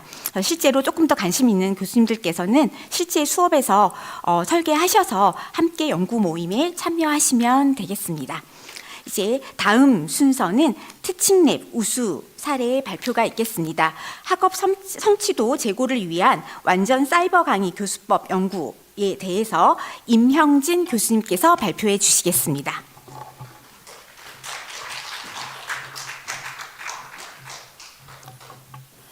네, 경찰학부 임형진 교수입니다. 인사드리겠습니다. 네, 우수 사례라고 했는데 우수 사례는 아니고요. 그냥 티칭랩 사례를 발표드리겠습니다. 티칭랩을 교수학습 개발원에서 지원해 주셔가지고 저와 동료 교수가 같이 티칭랩 연구를 해봤습니다. 우리가 한 과제는 학업 성취도 제고를 위한 완전 사이버 강의 교수법 연구 플립 러닝 복습이라는데요. 완전 사이버 강의를 진행하는데 학업 성취도가 완전 사이버 강의가 학업 성취도 제고에 영향을 주느냐, 도움이 되느냐, 이게 사실 궁금했고요. 그 다음에 저와 동료 교수가 완전 사이버 강의를 좀 다르게 운영을 했습니다. 그게 영향이 서로 어떻게 될까? 어떤 게 더 학업 성취도 제고에 도움을 줄까? 그런 궁금점에서 저희는 출발을 했습니다. 연구의 필요성 부분은 생략하겠습니다. 코로나 이후로 우리가 완전 사이버 강의 많이 하고요. 그 완전 사이버 강의가 진짜 학업 성취도에 도움을 줄 수 있을까? 그런 데서 출발을 했는데 중요한 개념들을 제가 좀 말씀드리겠습니다. 우리 연구에서 중요한 개념은 학업 성취도라는 개념이 좀 중요합니다. 학업 성취도는 이렇게 얘기할 수 있습니다. 일정한 교과목을 이수한 후에 얻게 된 학업 능력의 정도인데 학업 성취도의 측정은 일반적으로 해당 교과 시험 등을 통해서 과거 연구를 보면 이렇게 측정을 했습니다. 교수법과 학업 성취도 간의 관계를 보니까 선행 연구에서 둘이 관계가 있다. 교수법이 학업 성취도에 영향을 준다. 그렇게 과거 선행 연구를 그렇게 얘기를 하고 있고요. 학습 동기라는 게 굉장히 중요합니다. 우리 연구에서는 학습 동기라는 건 학생들에게 학업의 욕구를 높여주는 건데 주의 집중, 관련성, 자신감, 만족감 이렇게 네 가지로 요소로 좀 나눠볼 수 있답니다. 그 다음에 마지막으로 학업 성취도와 학습 동기 간의 관계입니다. 학업 성취도와 학습 동기 간의 관계가 영향이 어떻게 돼요? 서로 간의 관계가 어떻게 될까? 학습 동기가 높아지면 학업 성취도가 올라간답니다. 그래서 학습 동기와 학업 성취도 간에는 서로 상관성이 있다는 게 과거 연구 내용입니다. 네, 우리 연구에서는 두 가지 완전 사이버 강의 형태가 아니면 교수님별로 좀 다르게 운영하고 있을 텐데요. 두 가지 저와 다른 동료 교수님이 좀 다르게 운영을 하고 있었습니다. 완전 사이버 강의 왼쪽에 복습 그랬고요. 오른쪽에는 완전 사이버 강의 플립 러닝 그랬는데 왼쪽 거는 제가 운영한 거고요. 저는 이렇게 운영을 했습니다. 먼저 동영상 강의를 수강하도록 하고 학생들이 복습을 하도록 했습니다. 그리고 오른쪽에 완전 사이버 강의 플립 러닝은 이 교수님은 이제 다른 동료 교수님입니다. 이 교수님은 일단 플립 러닝식으로 8에서 10가지 정도의 문항을 학생들이 풀게 하고 경찰 형사법 연습이라는 과목이었습니다. 근데 먼저 풀게 하고 그 다음에 그 푼 내용이 동영상을 통해서 확인하도록 하는 이런 방식을 썼습니다. 두 가지 방법이 좀 다르고요. 두 가지 다른 방식에 대해서 학업 성취도가 어떻게 될까라는 게 저희 관심이었습니다. 그런데 중요한 것은 학업 성취도를 저희가 직접 측정하기는 상당히 곤란했습니다. 특히 수업이 두 가지가 다르기 때문에 굉장히 곤란했고요. 저희는 앞에서 얘기한 학습 동기가 학업 성취도에 영향을 주기 때문에 그러면 학습 동기가 어떻게 되는지 확인을 하면 된다. 그래서 저희는 학습 동기만을 봤습니다. 두 수업이 학습 동기가 어떻게 되느냐, 수업을 진행했더니 학습 동기가 올라가느냐, 내려가느냐, 변하지 않느냐. 그다음 두 가지 수업의 학습 동기가 올라갔다면 그 차이가 어떻게 되느냐, 이런 것들을 저희가 확인했습니다. 직접적으로 학업 성취도를 측정해야 하나 그렇게 못하고요. 학습 동기를 측정했다. 이 부분은 교수님들께 좀 말씀드리고 싶고요. 자, 우리가 기존 연구를 토대로 해서 가설을 이렇게 좀 정의해봤습니다. 여러 가지로 되어 있는데요. 정리하면 이겁니다. 학업 성취도, 완전 사이버 강의는 학습 동기를 높일 것이다.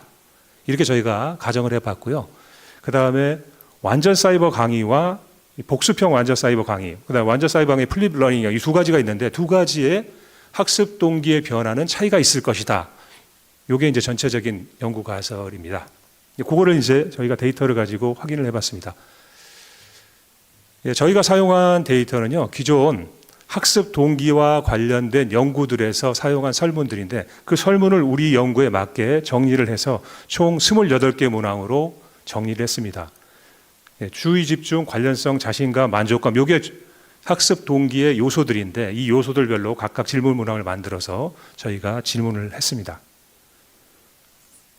두 가지 수업에 대해서, 즉 완전 사이버 강의 복습, 그 다음에 완전 사이버 강의 플립 러닝 두 가지 수업에 대해서 1주차와 9주차 설문을 돌려봤습니다. 그 설문 내용은 똑같고요. 1주차에 이 수업하기 전에 집중 학습 동기가 어떻게 되느냐, 학습 동기가 학생들이 어떻게 되느냐, 그 다음에 수업을 하고 나서 9주차에 학습 동기가 어떻게 되느냐, 이 두 가지 수업에 대해서 다 그렇게 질문을 해봤습니다. 그렇게 해서 총 4가지 데이터가 나왔고요. 완전 사이버 강의 복습에서는 학생들이 1주차에는 56명이 설문에 참여했고, 그 다음에 9주차에 40명이 참여했는데 1주차와 9주차 동시에 참여한 학생이 28명이었습니다. 그리고 완전 사이버 플립 러닝에는 동시 참여한 학생이 38명이었습니다. 1주차와 9주차 동시 참여한 학생, 그 학생들만 우리가 데이터로 사용했습니다. 왜냐하면 학생들이 얼마나 학습 동기가 증가했느냐, 그 변화를 보기 위한 것이었기 때문에 그렇게 사용했고요. 정리를 해보면 이렇습니다. 완전 사이버 강의 복습의 경우에는 총 28명의 학생이 전체적으로 1주차, 9주차 참여를 했고요. 남녀 분포는 여학생이 좀 많았고요. 전공별로는 이렇게 분포가 되고 그렇습니다. 넘어가겠습니다. 완전 사이버 강의 플립 러닝 이 부분에는 전체 38명이 참여를 했고요.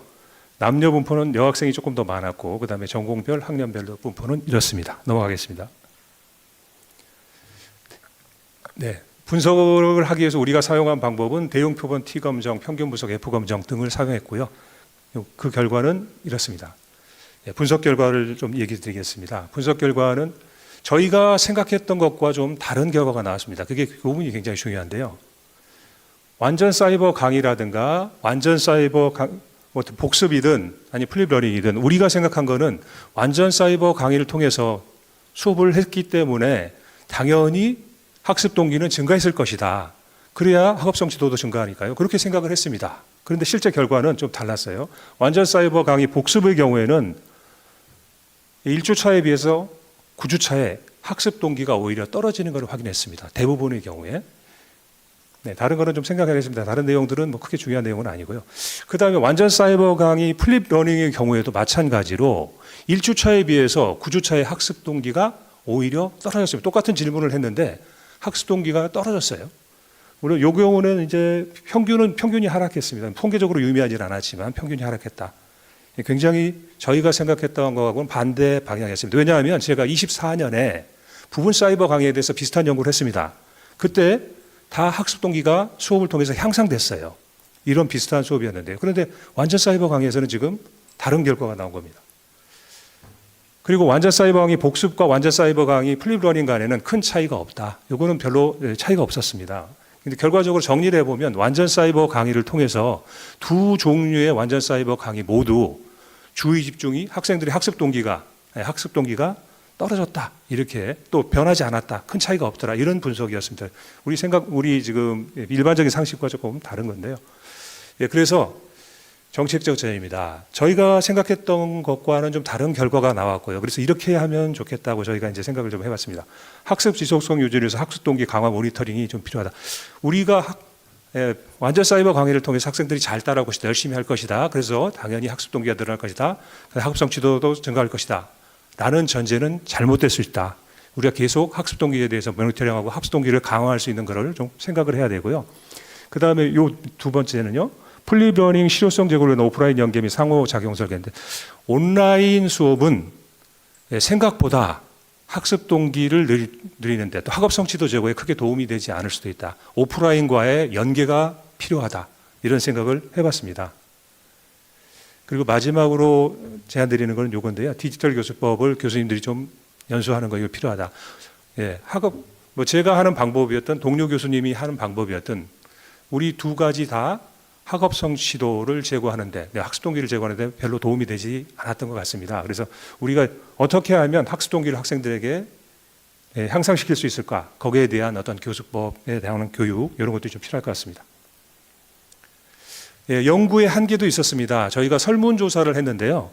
이게 비대면으로 하다 보니까 완전 사이버 설문하는데 설문 참여율이 굉장히 좀 낮았다. 그래서 생각보다 작았습니다. 28명, 38명 이랬는데 굉장히 좀 숫자가 작았고요. 그러다 보니까 분석에 조금 한계가 있었던 것 같습니다.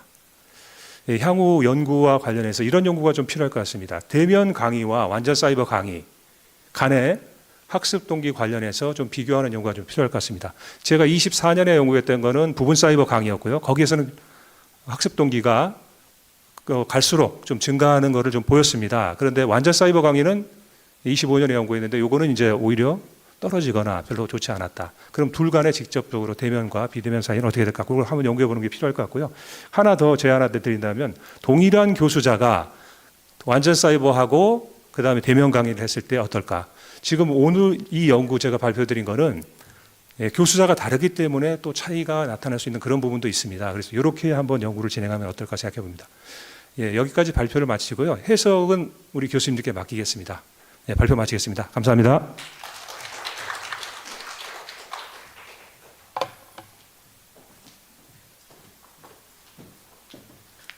네, 저희 수업과 관련해서 실제적으로 우리 교수님들께서 본인 수업과 또 연구를 연계해서 이렇게 많이들 고민을 해주고 계십니다. 저희가 원격 교육이 계속 활성화되고 있는데 이와 관련해서 또 그 온라인 수업에서 학습 동기와 관련한 연구는 굉장히 의미가 있다고 생각이 됩니다. 자, 다음은 동료 멘토링과 마이크로 티칭 수업 개선의 우수 사례입니다. 디자인 PBL 수업에서 구글 클래스룸과 인공지능 활용에 대해서 디자인 영상학부의 박혜선 교수님께서 발표해 주시겠습니다. 안녕하세요. 디자인 영상학부 박혜선입니다.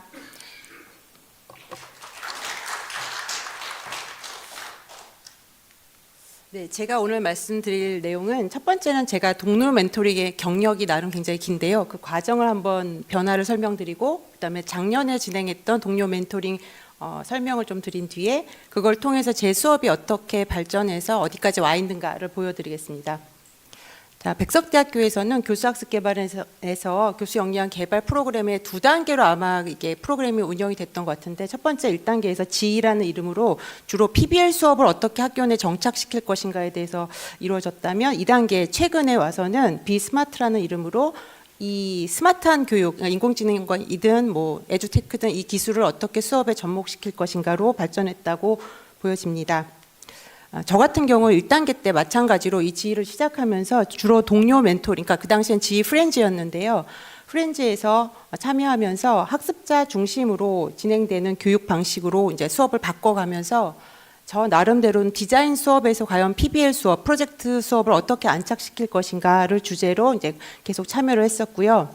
총 5년 동안 총 7번의 지휘 프렌즈를 참여를 했는데요. 처음에는 뭐 그 시행착오를 많이 거치고 그다음에 이제 어느 정도 지나서 교육안이 완성될 즈음 코로나가 와서 또다시 이걸 어떻게 비대면으로 전환시켜야 할 것인가에 대해서 굉장히 큰 방황을 걷다가 그다음에 어느 정도 안정을 시킨 뒤에 마지막에 오늘도 발표해 주셨는데 그 보건학부 황수진 교수님과 그러니까 외부인 티칭 마스터를 만나서 마무리를 딱 지은 느낌이었습니다. 그렇게 해서 제 PBL 수업이 좀 안정이 됐고요. 2단계 비스마트 단계에 와서는 그 G 시절에 그 코로나와 그 다음에 챗GPT 공개 이후로 갑자기 급작스럽게 수업들이 이제 막 영향을 받기 시작했는데 제 수업에 어떻게 어떤 부분에 에듀테크와 그다음에 인공지능을 활용할 수 있을까를 이제 주제로 참여했습니다. 지난해 같은 경우는 동료 멘토링과 마이크로 티칭 두 개를 병행하면서 그 에듀테크와 인공지능을 어떻게 쓸 건지, 그다음에 또 하나는 객관적으로 제 수업은 어떤가를 마이크로 티칭을 통해서 이제 확인을 좀 받았습니다. 이번부터는 그래서 지난해 제가 받은 그 멘토링과 마이크로 티칭에 대해서 설명을 드릴 건데요. 멘토링 이름은 저희 팀 이름은 슬기로운 교수생활이라는 이름으로 생성형 인공지능 어플을 활용한 디자인 프로젝트 수업 운영 방안에 대해서 논의를 하기로 했습니다.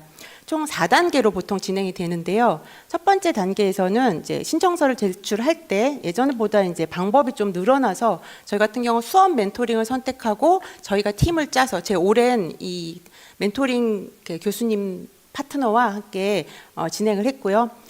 실제로 여러 번 만남을 지속하면서 서로의 교육에 대해서 철학을 공유하기도 하고 그다음에 그 교과목이 갖고 있는 특징이나 수업 운영의 노하우를 공유했습니다. 두 과목 다 인테리어 스타일링, 주공간 디자인 모두 다 디자인 프로젝트 수업이고요.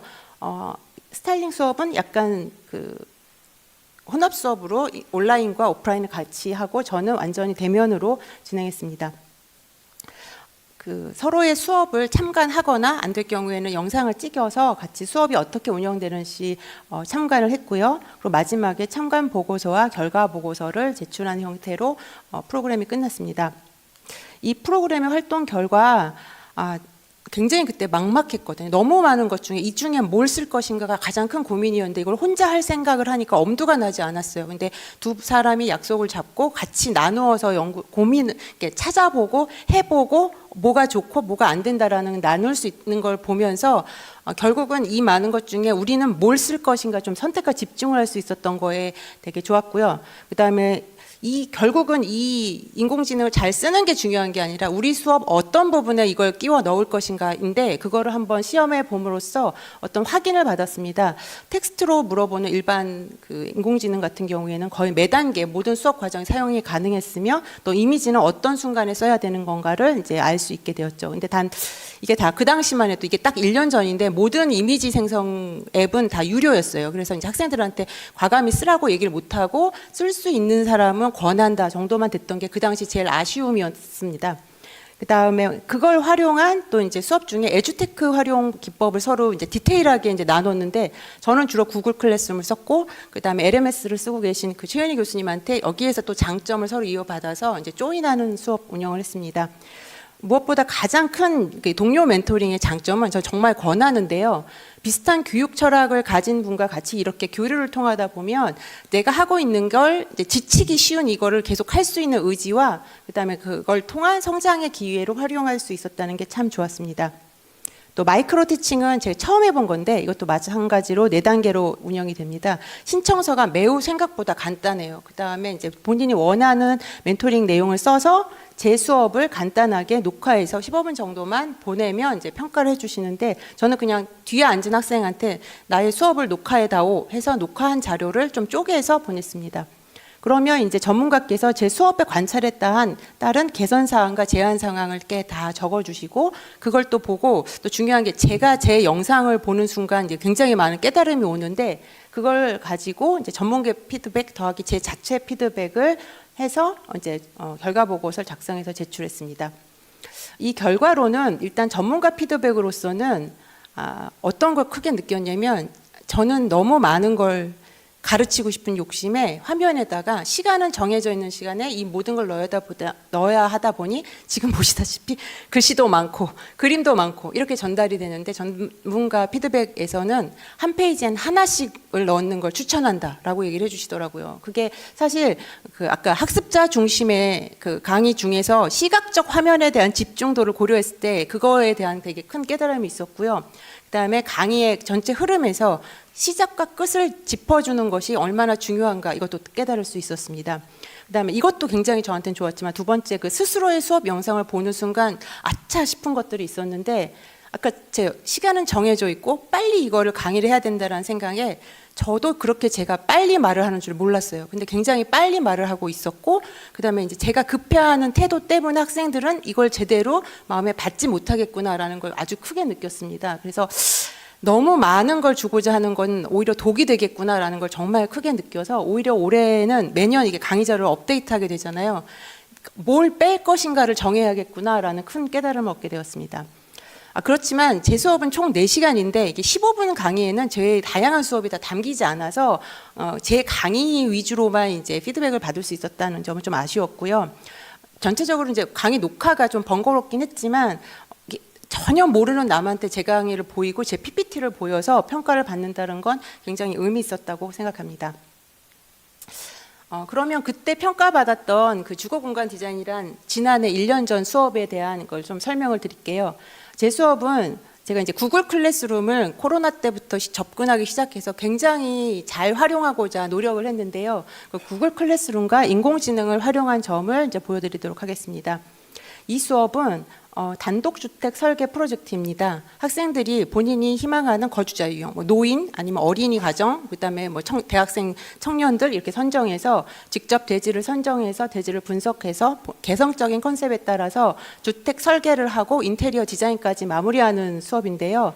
최종 결과물이 여기 아래다 보시다시피 도면, 축소업 모형, 그다음에 디자인 판넬을 끝내서 이걸 디자인 영상 확보, 과제 전에 전시하는 굉장히 하드 트레이닝의 이제 과정입니다.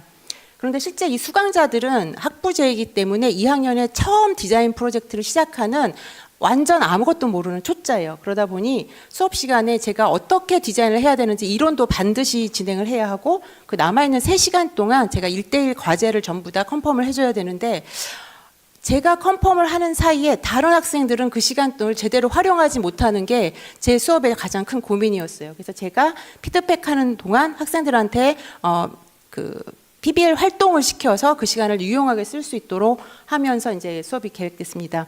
수업에서 제일 중요시 여겼던 게 개인의 역량을 위한 기본적인 자기 디자인도 중요하지만 협업을 가장 우선시고 했고요. 제 멘토링, 제 PBL도 멘토링 중심입니다.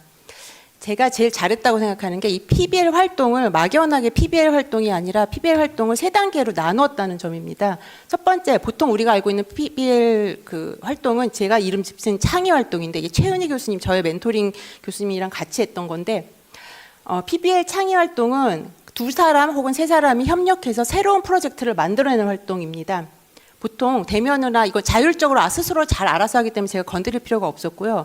두 번째, 멘토링 활동은 둘이서 했던 작품을 학교에 와서 제가 1대1 컨펌하는 동안에 팀별로 그룹을 찌어줘서 팀 간 체크해주는 그런 활동을 진행했습니다. 근데 이때 구글 클래스룸을 활용을 해서 그 결과를 다른 사람들과 공유하게 했던 거죠.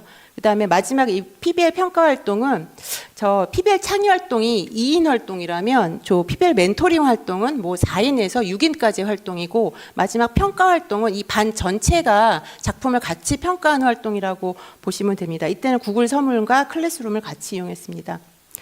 주차별 내용은 앞에 노란 부분 이론 강의 집중 기간이 있고, 나머지는 주로 이제 프로젝트 기간이고요. 맨 오른쪽에 PBL이 평가, 그러니까 창의, 멘토링, 평가, 이게 이렇게 번갈아 가면서 이제 운영됐습니다.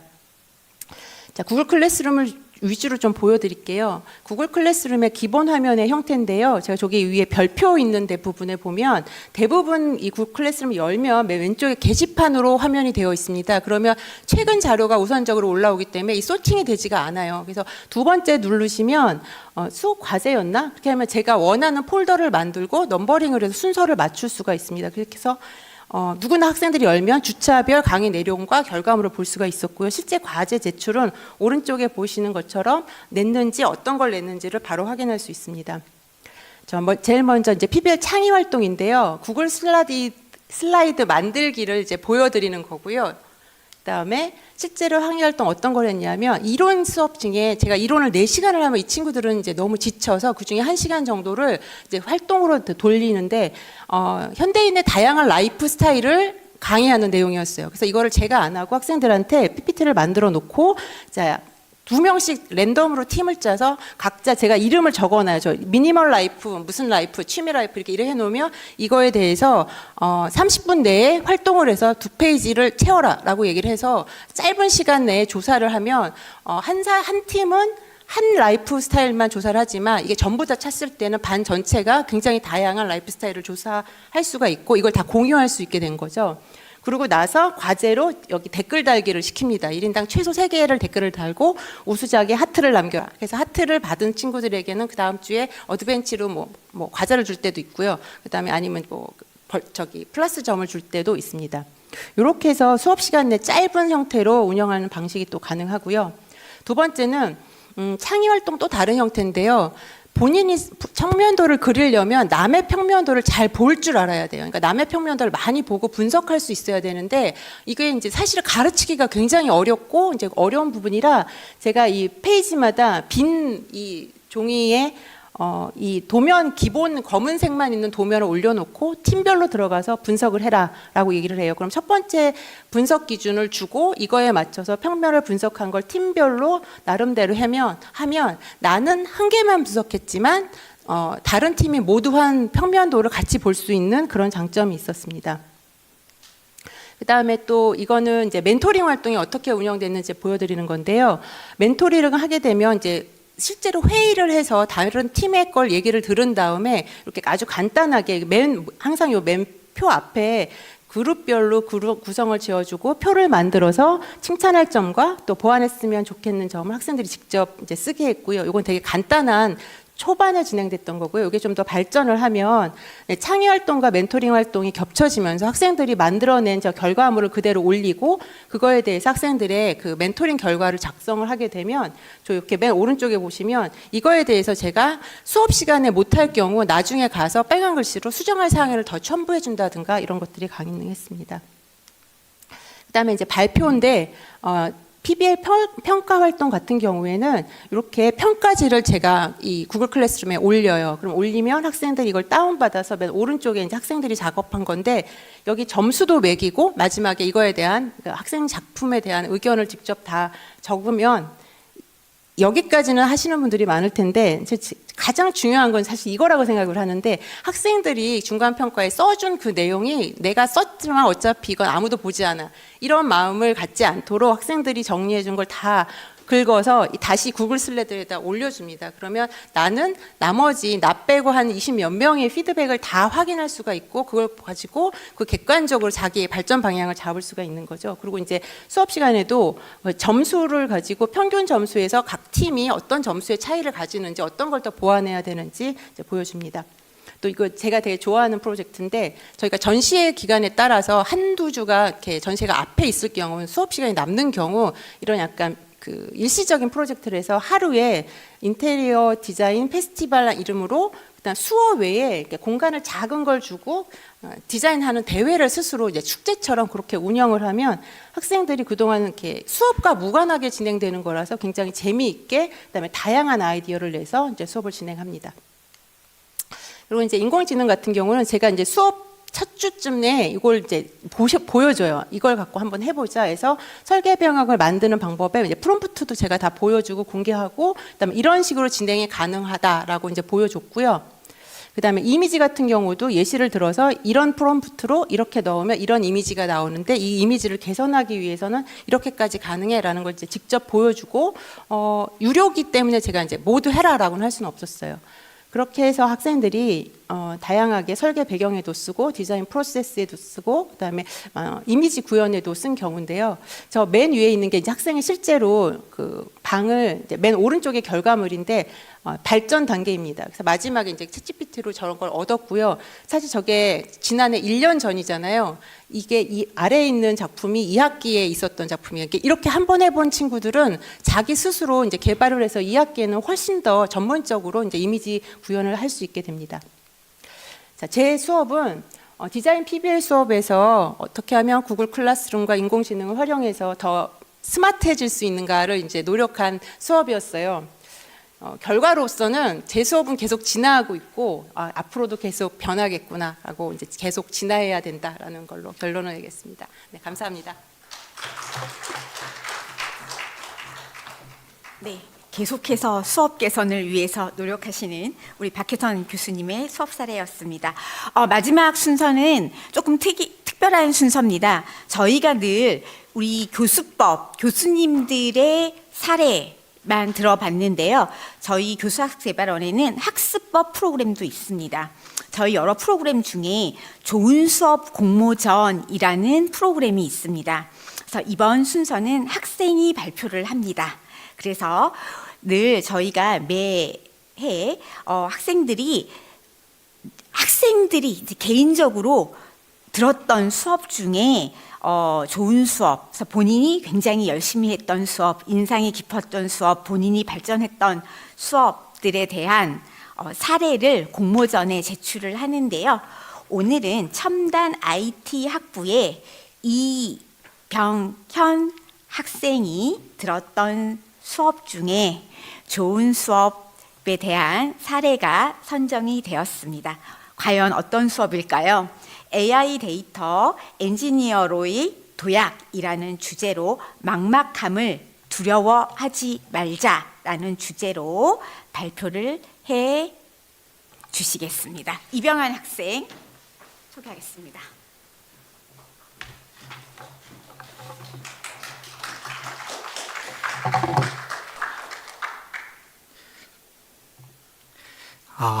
네, 안녕하십니까.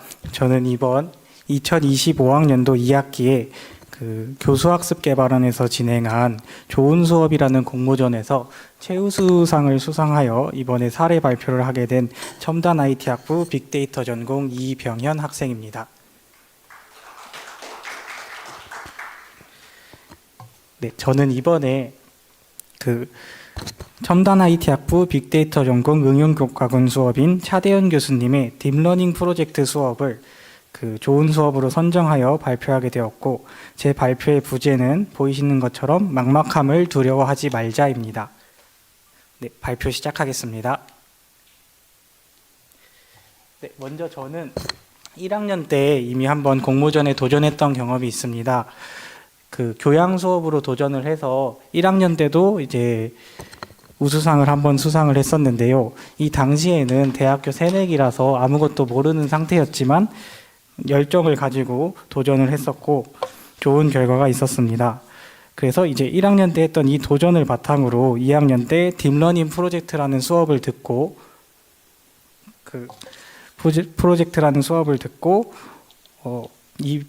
이번에도 마찬가지로 공모전에 도전을 하여서 최우수상을 수상하여 이렇게 발표를 하게 될 수 있었고, 이는 저에게 있어서 성장이자 도약의 기회가 되었던 것 같습니다. 그 아래는 이제 코딩 노베이스의 반란이라고 적어놨는데요. 사실 딥러닝 프로젝트를 수강하기 위해서는 선수강 과목으로 인공지능 기초라는 과목을 수강을 했어야 합니다. 하지만 저는 요거를 안 들은 상태에서 이제 수강을 했음에도 성공적으로 프로젝트를 끝내고 이렇게 발표를 하게 될 수 있었는데, 그 이유를 같이 들어주시면 감사할 것 같습니다. 네, 다음으로 그 방금 전 말했던 내용을 한번 이렇게 표로도 만들어 봤는데요. 1학년 때 했던 도전을 바탕으로 계속해서 코딩 공부를 하고 이후에 딥러닝 프로젝트를 통해서 한 단계 성장했다는 내용을 담고 있습니다. 다음으로 발표의 이제 핵심 내용인데요. 그 제가 딥러닝 프로젝트라는 수업을 왜 최고의 수업으로 뽑았는지를 적어봤습니다.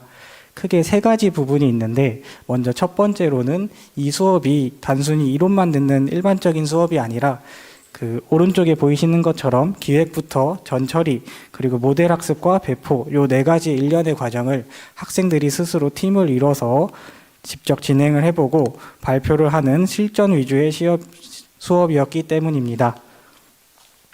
다음 페이지를 보시면 지금 가져온 건 딥러닝 프로젝트 수업의 수업 계획서 일부분을 요약해서 가져왔습니다. 보이시는 것처럼 역량평가 비율이 총 75%를 차지하고 있고, 그에 따라 수업의 진행 방식도 총 4시간 중에 2시간은 교수님께서 이제 프로젝트를 진행하기 위한 이론적인 수업을 하시고, 나머지 2시간은 학생들끼리 모여서 프로젝트 진행을 위한 코딩도 하고 어떤 식으로 진행할지 이제 의논을 하는 시간을 가질 수 있었습니다. 그에 따라서 아래 보이시는 것처럼 프로젝트 수행 능력을 저희가 배양할 수 있었던 게 큰 것 같습니다. 다음으로 두 번째 이유인데요. 이건 좀 거창하게 현업 시뮬레이터라고 적어봤는데, 이게 제가 이 수업을 좋은 수업으로 뽑은 좀 정수라고 말씀드릴 수 있을 것 같습니다. 크게 4가지 과정이 있는데요. 첫 번째는 먼저 착수 보고입니다. 제가 아직 2학년이라 많은 수업을 경험해 본 건 아니지만 제가 경험했던 기존의 PBL 수업들은 단순하게 프로젝트를 학생이 스스로 해서 기말고사 때 이제 과제를 제출하고 발표하는 수준에서 그쳤습니다. 그러나 저희 첨단 IT나 회사에 취업을 하게 될 경우 대부분 개발자로 취업을 하게 되는 가능성이 많다고 생각을 하고, 저 또한 미래에 개발자를 꿈꾸고 있습니다. 그런데 이렇게 개발자로 취업해서 회사 생활을 하게 되면 단순히 개인이 코딩을 잘한다고 그 회사 생활을 할 수 있는 게 아니라 그 기존에 속한 팀에 들어가서 그 회사가 하고 있는 프로젝트를 공동으로 선후배나 동료들과 함께 작업을 하게 될 것인데요. 이렇게 되면은 코딩 실력뿐만 아니라 문서를 작성하는 서류 실력도 중요하다고 생각을 하는데, 이 수업에서는 그런 서류 실력도 기를 수가 있었다고 생각을 합니다. 그래서 요 초반에 착수 보고서라는 것을 받게 되어서 내가 만든 프로젝트가 어떤 프로젝트를 만들고 싶을지를 먼저 교수님께 보고하는 보고서를 작성합니다. 그에 따라서 이 보고서에서 뭔가 프로젝트 한 학기 기간 내에 너무 실현 가능성이 없거나 학생 수준에선 도저히 안 될 것 같은 기술적 난이도를 가지고 있다면 교수님이 피드백을 주셔서 애초에 이제 실현이 불가능한 그 프로젝트는 못하게끔 미연에 차단하는 기능도 있습니다. 그리고 두 번째는 시스템 정의서를 봤는데요. 여기에는 이제 실제 현업에서 그 고객사가 요청하는 요구사항을 반영을 해야 되듯 교수님께서 요구사항을 주십니다. 뭐 예를 들어 프로젝트 개발할 때 무조건 웹캠을 활용한 프로젝트를 만들어라. 이런 식으로 주시는 걸 저희도 반영을 해서 요구사항이랑 시스템에 대한 부분을 적는 정의서를 같이 작성하게 되어 있습니다.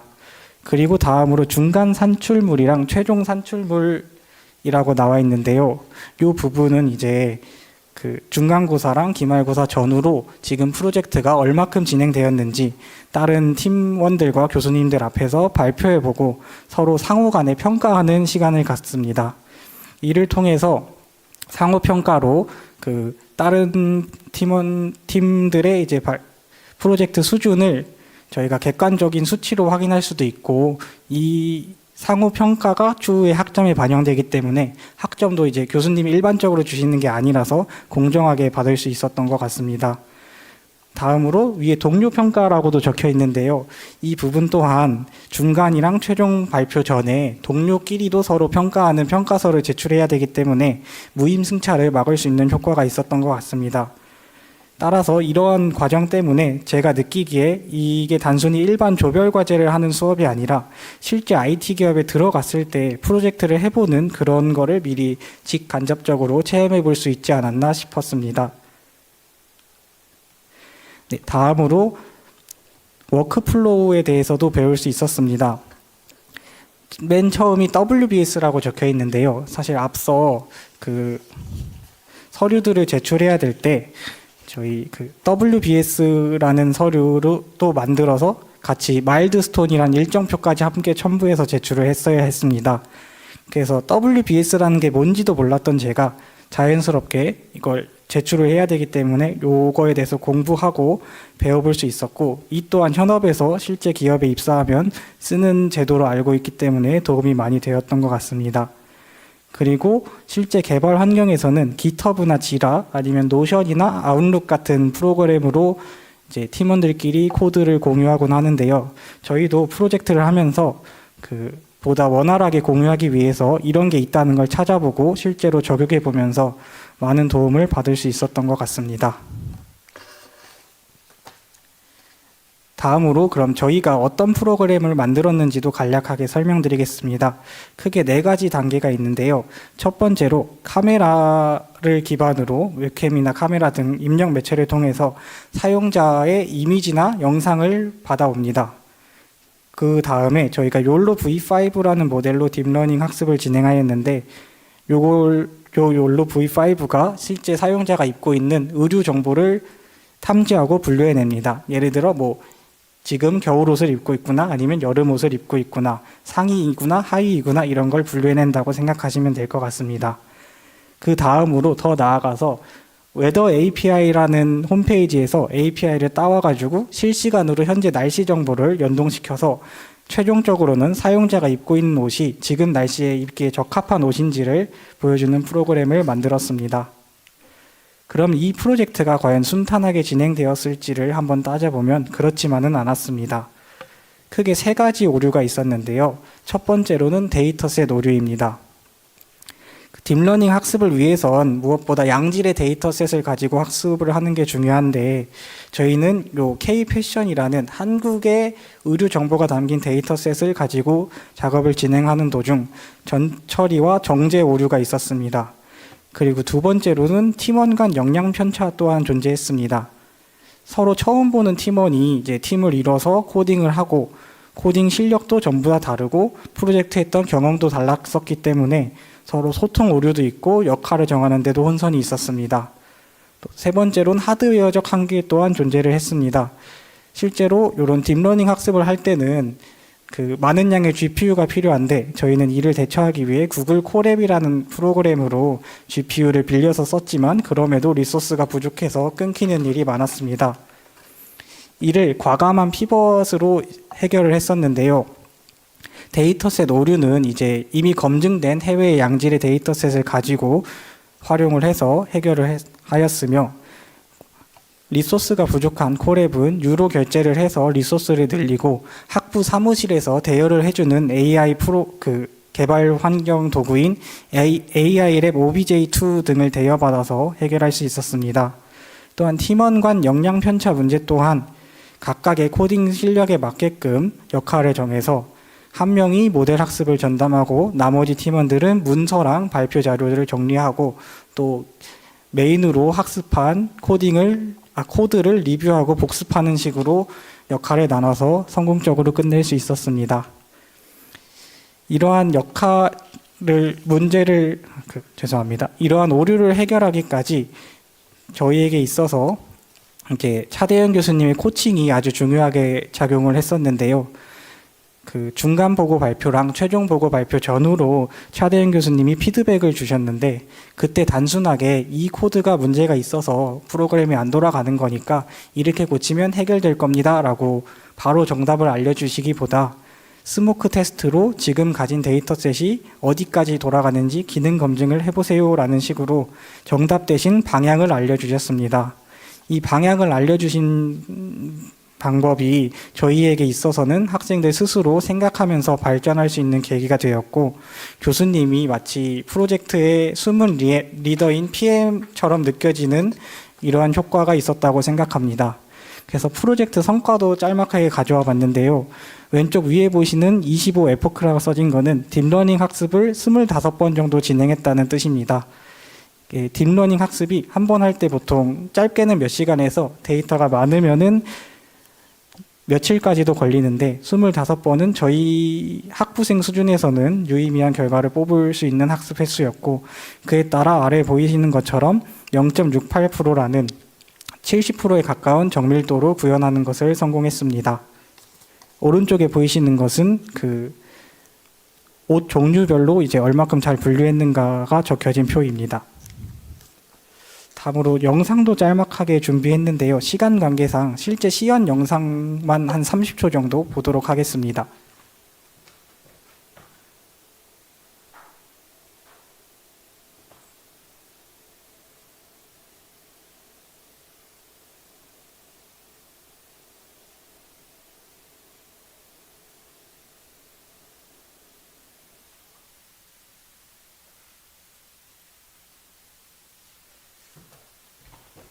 네, 죄송합니다. 지금 기술적인 오류로 영상이 안 들리는 것 같아서 영상 말고 다음 장을 바로 설명하도록 하겠습니다. 네, 시연 영상에서는 제가 앞서 설명드렸듯이 그 사용자가 카메라 앞에 서서 나타나면은 사용자가 지금 입고 있는 옷이 날씨에 적당한가 이런 거를 판단해주는 그런 시연 영상이 들어 있었습니다. 그래서 다음으로 AI 페어 프로그래밍이라고 적어놨는데요. 저희가 부족한 코딩 실력임에도 이제 이렇게 성공적으로 프로젝트를 완수할 수 있었던 것은 교수님의 노력도 있고 저희가 물론 노력한 것도 있지만 AI 프로그램을 적극적으로 활용했던 부분이 좀 도움이 컸던 것 같습니다. 단순하게 그 21년도에 GPT가 나온 이후로 이미 많은 학생들이 챗GPT 같은 생성형 AI를 잘 활용하고 있는 상황인데요. 그에 따라서 이를 수업에 단순하게 막을 게 아니라 그 어떤 식으로 활용하면 학생들이 좀 더 똑똑하게 사용할 수 있는지 이런 거를 예를 들어서 AI를 활용해서 과제를 했으면은 그것을 분명히 명시해서 제출하게 한다든가 아니면 사용한 프롬프트까지 같이 제출을 받는다는 식으로 해결을 해서 단순히 1차원적으로 학생이 무슨 파일 주고 이 과제를 해줘 아니면 이 보고서 대신 써줘 이런 식으로 하는 거 말고 좀 토론형으로 저희가 썼던 것처럼 AI에게 도움을 구하면서 저희 한계를 극복해내고 실력을 키울 수 있는 방향으로 이렇게 활용을 해보면 좋을 것 같아서 조심스럽게 말씀드려보고 있습니다. 네, 다음으로 저희가 이 수업을 하면서 들었던 느끼게 되었던 교훈을 마지막으로 마치도록 하겠습니다. 저는 이 수업을 하면서 기술은 사람을 위한 도구이며 막막함은 성장의 전제 조건이라고 느꼈는데요. 아무리 생성형 AI를 활용해서 이런 걸 만들어도 결국 AI도 그렇고 기술은 사람을 위해서 쓰여지는 게 맞다고 생각을 했고, 또 저희가 프로젝트를 하면서 막혔던 부분이나 이런 거는 지금의 제가 이 자리에서 발표하고 있는 것처럼 결국 저를 성장하게 해주는 그런 조건이 아닌가 싶었습니다. 마지막으로 긴 시간 발표를 들어주신 내빈 여러분들과 교수님들, 그리고 이렇게 좋은 프로그램을 해주시고 발표할 기회를 주신 교수학습 개발원 관계자분들과 요 수업을 해주셨던 차대현 교수님, 그리고 이 자리엔 없지만 같이 프로젝트를 진행했던 팀원들에게 감사 말씀드리고 마무리하도록 하겠습니다. 네, 감사합니다.